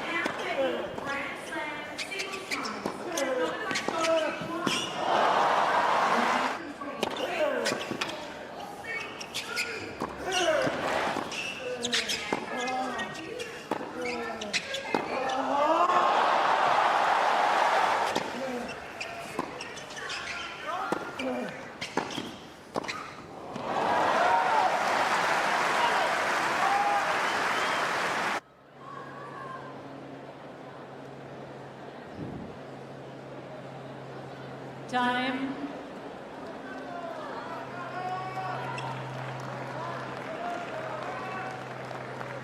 Third set. Alcaraz to set. So let's see what set 3 has in store here. Set 2 was certainly a bit of a roller coaster, but ultimately it's Alcaraz just a set away from the second round.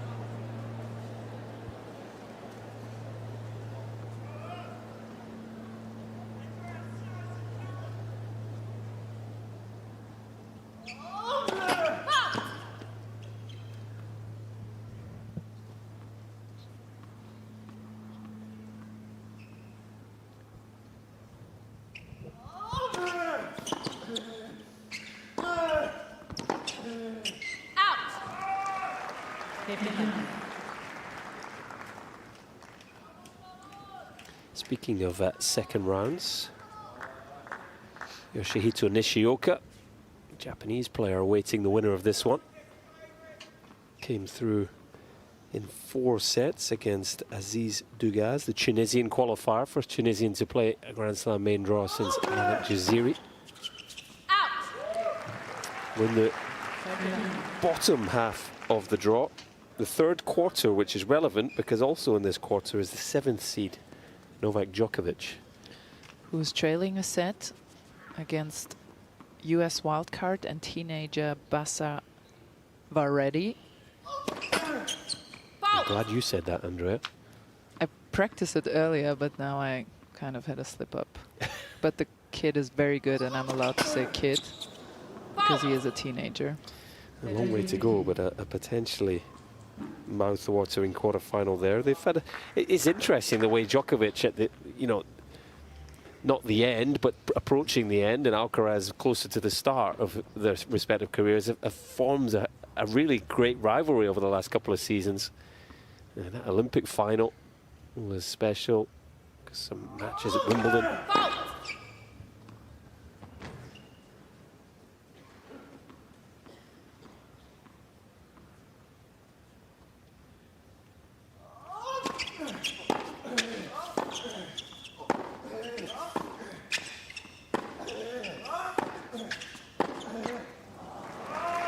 He would be happy though, Alcaraz, to be in the opposite half to Sinner. Yeah. He'd want to play Sinner in the final. I agree. Although he does have the second seed, Alexander Zverev, of course, who beat him in the quarterfinals here last year in this half of the draw as well. So, look, there's a long way to go. But we love to analyse the draws, don't we? Yeah, we do.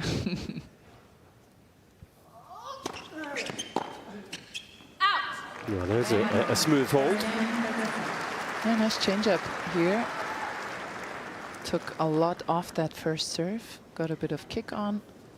Extracted the unforced error. And it's now 5 games in a row for Alcaraz, Yeah. from 3-5 in that second set. He's looking not only like physically fit, but also in the defensive positions. He's always looked very good in the defensive, but it feels like he has even more stability in his core and his upper thigh kind of region, right? It feels like nothing can shake him any longer. Well, he has had a few injuries, hasn't he? In the few seasons he's been on tour, and you just wonder if he's maybe had one of the best off seasons of his career so far. An extended period of working on his body and his game, and almost a reset coming into this season. I agree with you. He does look fit as a fiddle.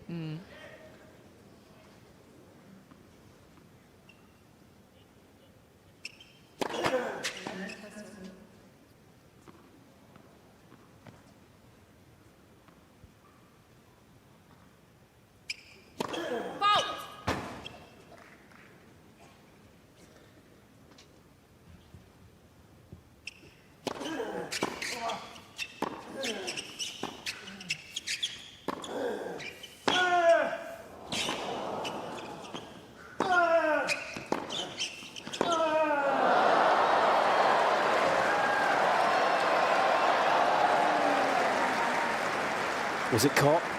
You've got to catch it in Australia. I know, I don't think so, because people were booed. And if you're booed, that means you didn't catch the ball.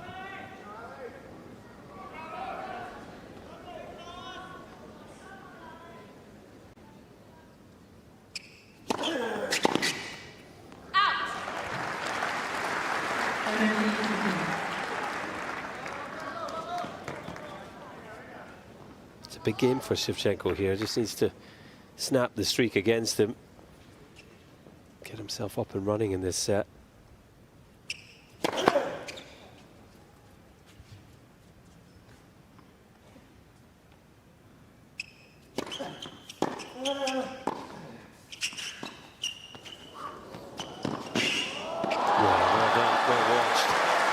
The second set has taught Shevchenko anything, it's that if he hangs around and competes here, you never know what Alcaraz might give you. Very nearly stole that second set. Nice form here. That's what I mean. This take back reminds me of Margaret, you know, the that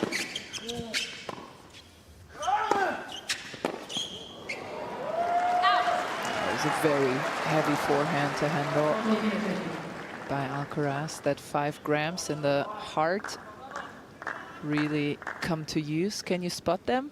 No, I'm just looking. It's in the throat of the racket. Should be a silver strip. Throat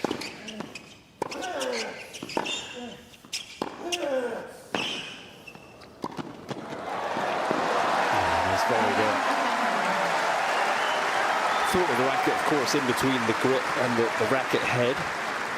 And, you know, some players put weight on their racket at various points. A lot of them put it at the top of the racket. Obviously, you know, it's physics, which wasn't necessarily a strength of mine, but if you can swing something heavier at the same speed, it's going to create more force in the ball, a heavier ball, as Alcaraz is referred to, and he feels he could add that weight and still, you know, move the racket in the way he wants to, in the way he was. So always looking to improve. I think I got away with that. No, you did. And if we're talking about physics and Alcaraz's serve, in the hopes that we won't jinx him again, things that are in motion tend to stay in motion, whereas things that are at rest tend to stay at rest. So the fluidity of the motion is great thinking by the team, because the pause that he used to have. I think that's called inertia. Yeah, well, it created problems in the past, and so they are working on the right things. And yeah, and it was interesting in the second set, wasn't it? You rightly pointed it out in the stats. The first serve percentage dropping below 50, so you know it's a project, isn't it? The serve.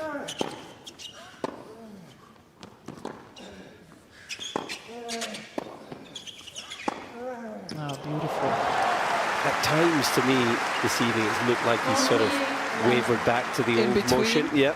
I agree with you. Well, and for those who have actually asked around, because for those who follow women's tennis as well, Coco Gauff had quite a significant change on her serve as well, in her grip. So I asked a few people, and many said that... Oh, there were comments being made. In the chair, just looking for a bit more respect from a couple of people in the crowd. Gentlemen, once again, if you do not remain quiet, I will have escorted you out. So please remain silent. Thank you. I think it's maybe just one individual up behind the umpire.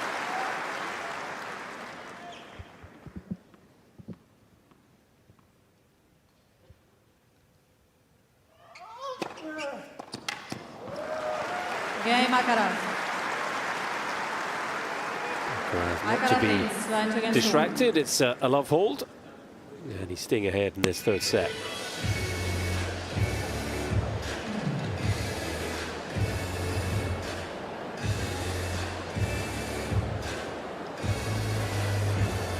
Well, Colin, after this little distraction, what I meant to say, it takes about 90 days for a new movement to be fully absorbed by the subconscious, according to not me, but some experts that I consulted. And he's not at 90 days yet. So this might take another couple of months for him to feel at full ease. And you would think by the European summer, you know, maybe the European clay court season into sort of May, you would think it would be becoming automatic. Certainly hope, I'm sure. He's still at that stage, isn't he, where he's having to think about it. And Miriam Blay German chair umpire just made a call, so I do think somebody will possibly be removed. Time.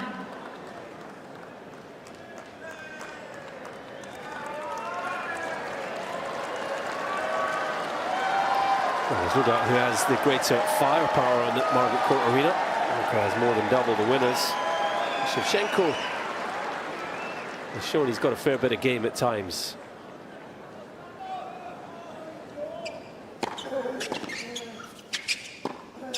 Out. 11. Out.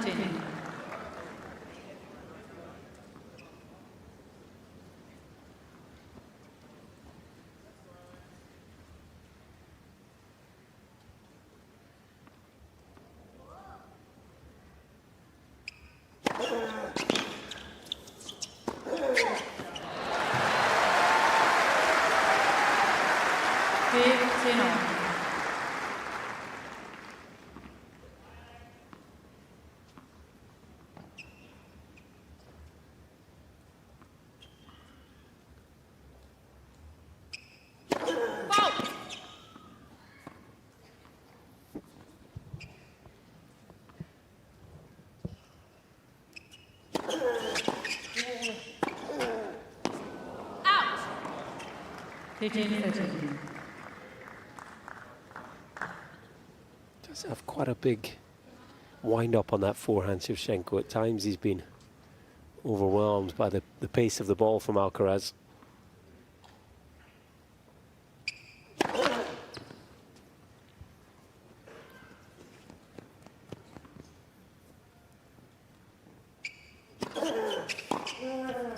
Oh, what a return there. 15-14. Combination of taking it so early, but also just the precision, unplayable.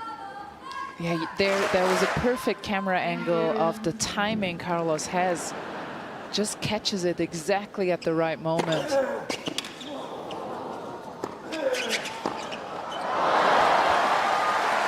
Well, he read the drive volley there. I thought we were about to get a highlight.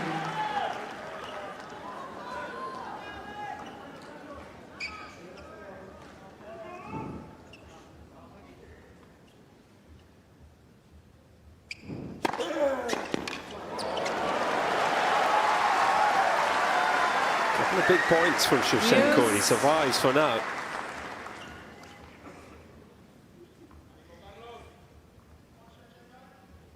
It was the fourth game of the second set. We had an epic struggle for Shevchenko. Out. He's up against it again here.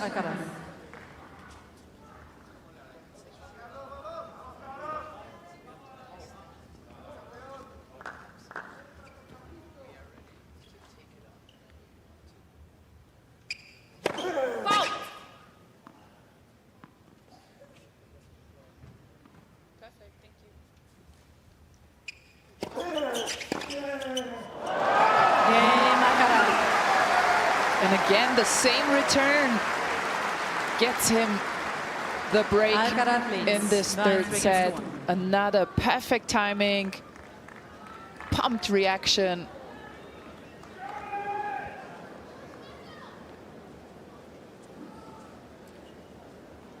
Yeah, he enjoyed that one. Well on his way now, Alcaraz. But remember, he did lead 3-1 in the second before losing 4 games in a row.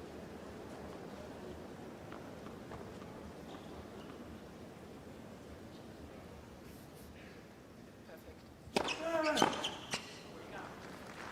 15 left.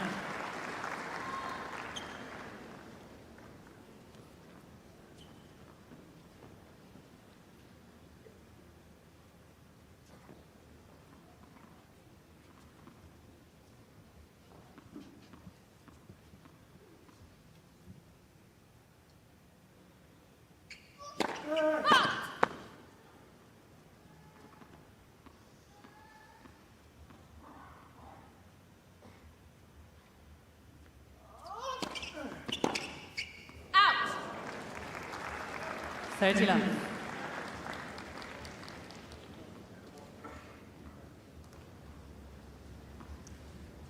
First serve percentage looking a lot better this set so far. I know we're not long in, but 7 of 11, 64%. We're well below 50 in the second. That's 54% is overall for the match. He has won every single point when he has made the first serve. 100%. Well, no wonder we can hit a forehand like this. And take a look at this, Colin. And we called Iga Świątek's match today, earlier. 2,700 rotations per minute for Carlos Alcaraz. Shows you the heaviness of his forehand. That is a clean service game from Alcaraz, who is now just 2 games away from the second round.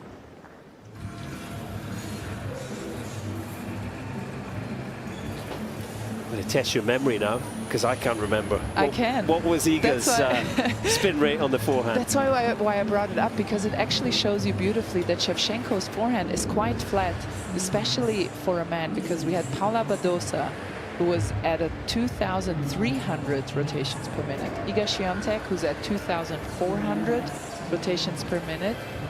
Here we have it. And here we have Shevchenko, 2,200. And then Alcaraz is really on top of all of these 2,700. And you can see it with your eye on a camera. If you ever have the privilege to see Carlos Alcaraz play live, you would see how big that difference is. And often, you know, we talk about heavy weight of shot, and you know, for me that's the combination of speed and spin, yeah, you know, adding up to a very heavy ball, and Alcaraz certainly produces that.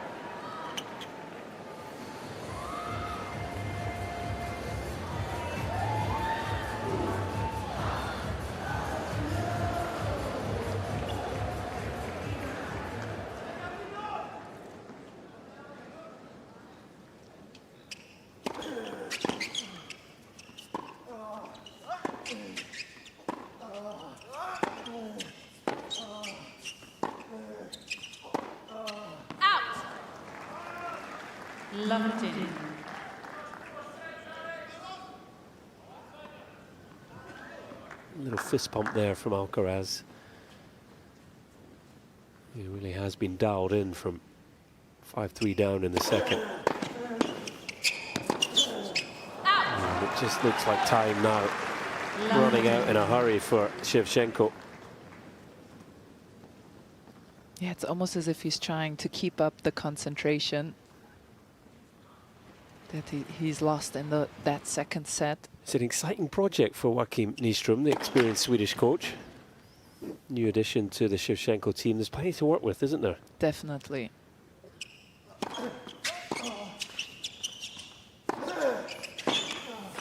You know, if he puts in the hard work, the smart work, he's not going to be 77 in the world for much longer. I see a tremendous amount of potential in Shevchenko. I think he competed beautifully against one of the best in the sport. Such a great spirit, and becoming an athlete should be very possible for him.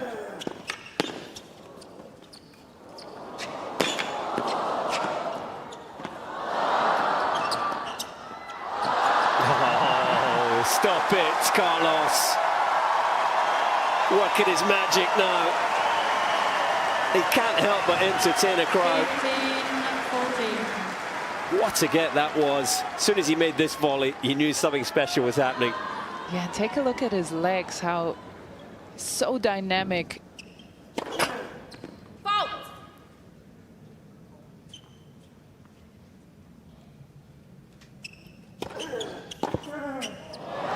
Too good. Too big, too accurate.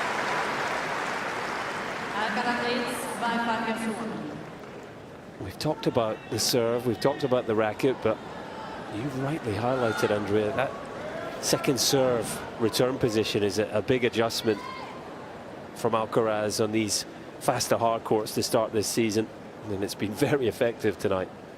This is my personal favorite change of his. It's speaking from personal preference. I always looked for returns in every player, how they return, and I think this will make a huge difference for him on these quicker hard courts.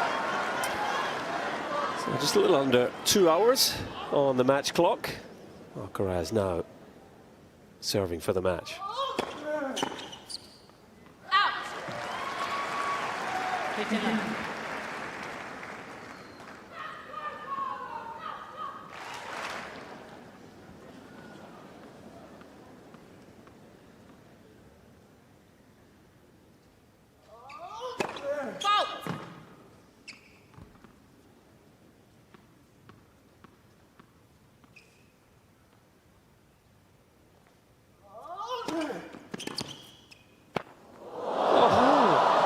Drop in. There's that cheeky smile. I'm not sure I've ever seen a shot like it. I think he was going for it. Let's take a look. Yeah, he definitely wanted to play it, maybe not exactly this way. A little help from the net, a nod from Alcaraz. Sort of shot he normally comes up with.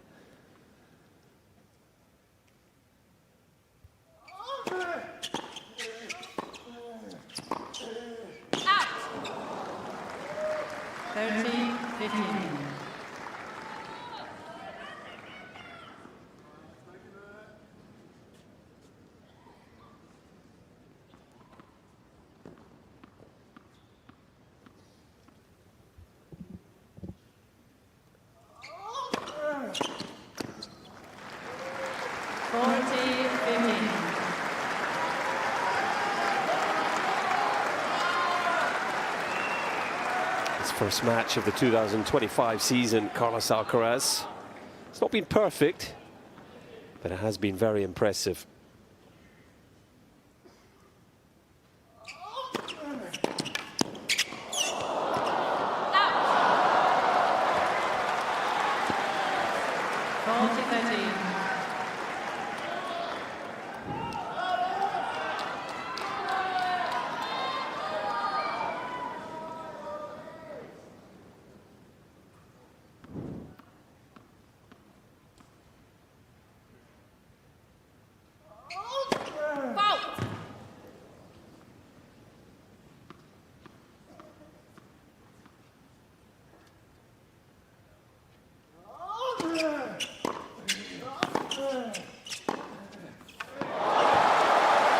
Just yet.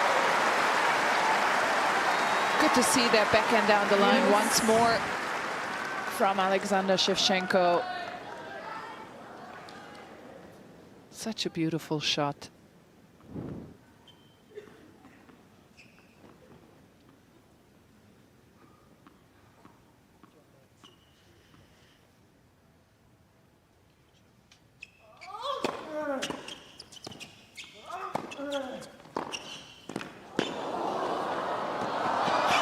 Come on. And that's deliberate. There aren't many players in the world, there aren't many players that have ever played this game that would produce a volley like that. Maybe Roger? Maybe. Very nearly spun that back over the net. And for me, it was deliberate. So good. Great reaction from both players too. We've thrown everything at each other tonight. Third chance for Alcaraz to finish the job. No. That's how you save a match point. Yes.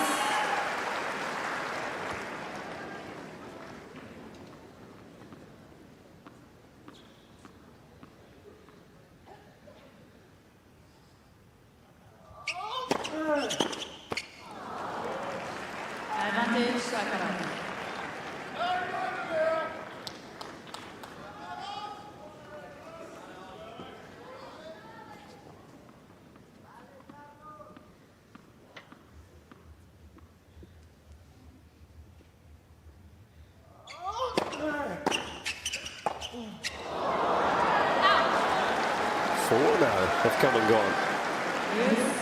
Should be some comeback. There would be a comeback, but this is what I love. Even these top stars, that's what's so great about tennis. Even they need easing in back into the competition. We've mentioned it before. Hasn't played a match in 54 days. Carlos Alcaraz, an official match.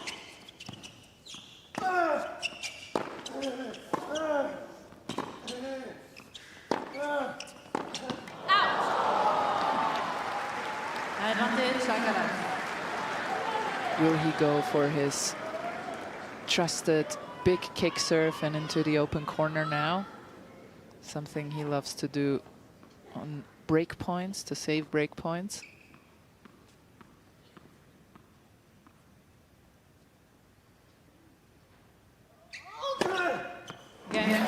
It's an ace out wide. And Carlos Alcaraz is up and running in 2025. Thank you. It was a fun one here on Margaret Court Arena. A little loss of focus from Alcaraz in that second set. He found himself 5-3 down, but able to really dial it back in from there. And overall, a very impressive performance to start his season. He's worked on plenty in the pre-season. He wants to get back to the very top of the game. He wants to win the Australian Open for the first time, and he's made a nice start to that campaign here. Just a little under 2 hours in the end. Alcaraz and indeed the crowd show their appreciation for the great efforts from this man, Alexander Shevchenko. He showed us that he's got some serious upside in his game. But in the end, it's Alcaraz who prevails. So many changes in his game so early in the season, and they have worked mighty well in this match here. You mentioned the little slip up, more a concentration thing than anything else, but so much improvement already. We talked about the serve, the return position on second serves from the opponent. He's looking very good and ready to complete the career Grand Slam. Question mark? Looking to be the youngest player ever to do it. Certainly capable. Don Budge, the youngest ever, 1938. He completed it winning the French Championships, aged 22 years, 363 days. We can hear from our winner, Carlos Alcaraz. He's speaking to John Millman. Carlos Alcaraz. Now, I say this with complete respect, and it's a big compliment down under to say this. You're a freak. Can you let us here at Margaret Court Arena, can you tell us the secret? I always say that is no secret. I think it's hard work. I try to, be the better of me every day. I mean, I'm gonna say that's the secret. Every day that I woke up, I'm trying to be better person, better player. So I'm gonna say this. And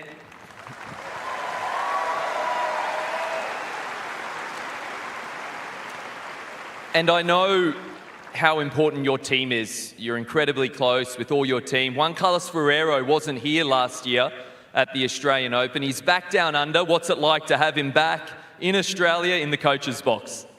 Well, it's great. I mean, I always say that being with Juan Carlos, for me, it's fantastic. I mean, last year he couldn't be here, but as I said, I was with Samu, that now is my second coach, who I trust 100% as well. But I'm with Juan Carlos 6 years now, so he knows me pretty well. He knows what I need, on court, off the court, every time. So for me, being here in Australia, there is a tournament that I really want to win one day. Hopefully, make it this year. But Juan Carlos is one of those persons that if I have more confidence in myself if I see him on the box. So I'm just really happy to having him this year, and I know he's really ambitious person, myself as well. So hopefully this is gonna be a good run this year.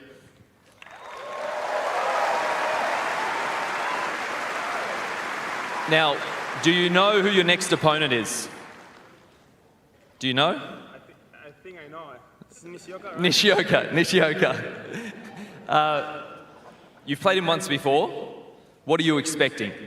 Well, he's a really solid player. I mean, I have to be focused on my shots. Try to put my game on the mats. I mean, I think I'm doing the right things. My first match was today. I just really happy with the level that I play. You know, getting the competition again in my blood, and yeah, just hopefully enjoy again the match against Nishioka. I know it's gonna be tough, so I will try to do my best. I will try to put good tennis just for the people as well. Try to enjoy. So let's see. And last question, I promise. I know you love your golf. You like playing golf. And I know you love Rafa. And I know you've seen Rafa's swing. You've probably played golf with Rafa. No, yeah. I didn't play with Rafa, yeah. But you've seen his swing.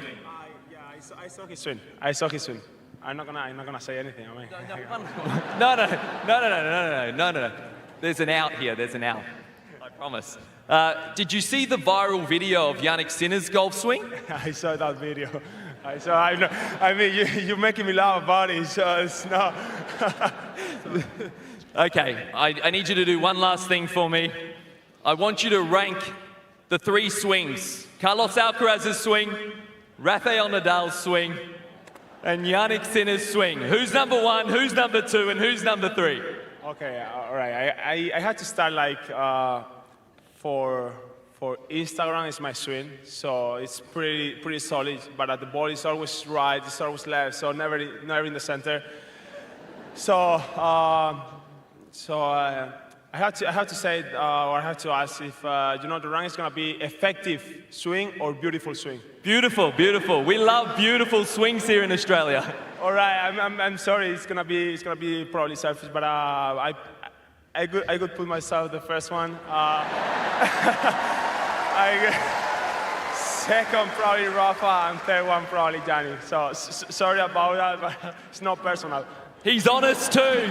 Ladies and gentlemen, Carlos Alcaraz.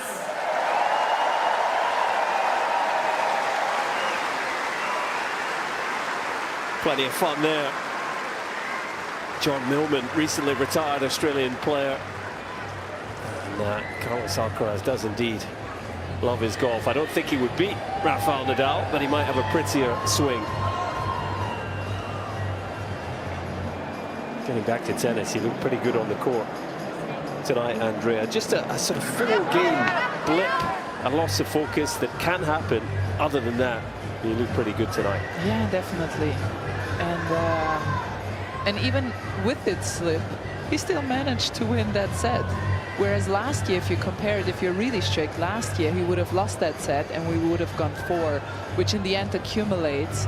As Boris Becker would say, you cannot win a Grand Slam in the first week, but you certainly can lose it. You certainly can. And here's the stats behind the win. Just under 2 hours in the end, 6-1, 7-5, 6-1. What jumps out for you here? Well, what jumps out to me actually is that he still had less few unforced errors compared to Alexander Shevchenko. And I have it here because we have the current set in front of us as well. And that's the 76% in first serve. That was a big increase in the third set, and that's made it so much easier for Carlos to run away with it. And that's something to look forward to in the next days, possibly weeks, with Carlos's game. Where does the first serve percentage stand?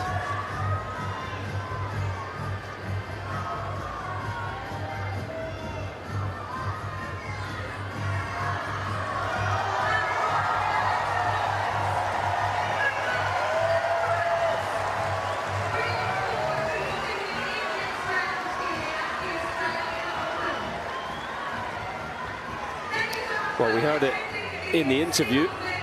Up next for Alcaraz will be Yoshihito Nishioka after his 4-set win. Left-handed Japanese player will give everything he's got.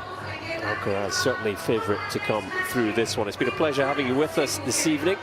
That's all for myself and Andrea. Carlos Alcaraz through to round 2. Don't go anywhere. Plenty of good tennis still to come. Daniel Collins will be in action against Daria Snigur. So stay with us for that one.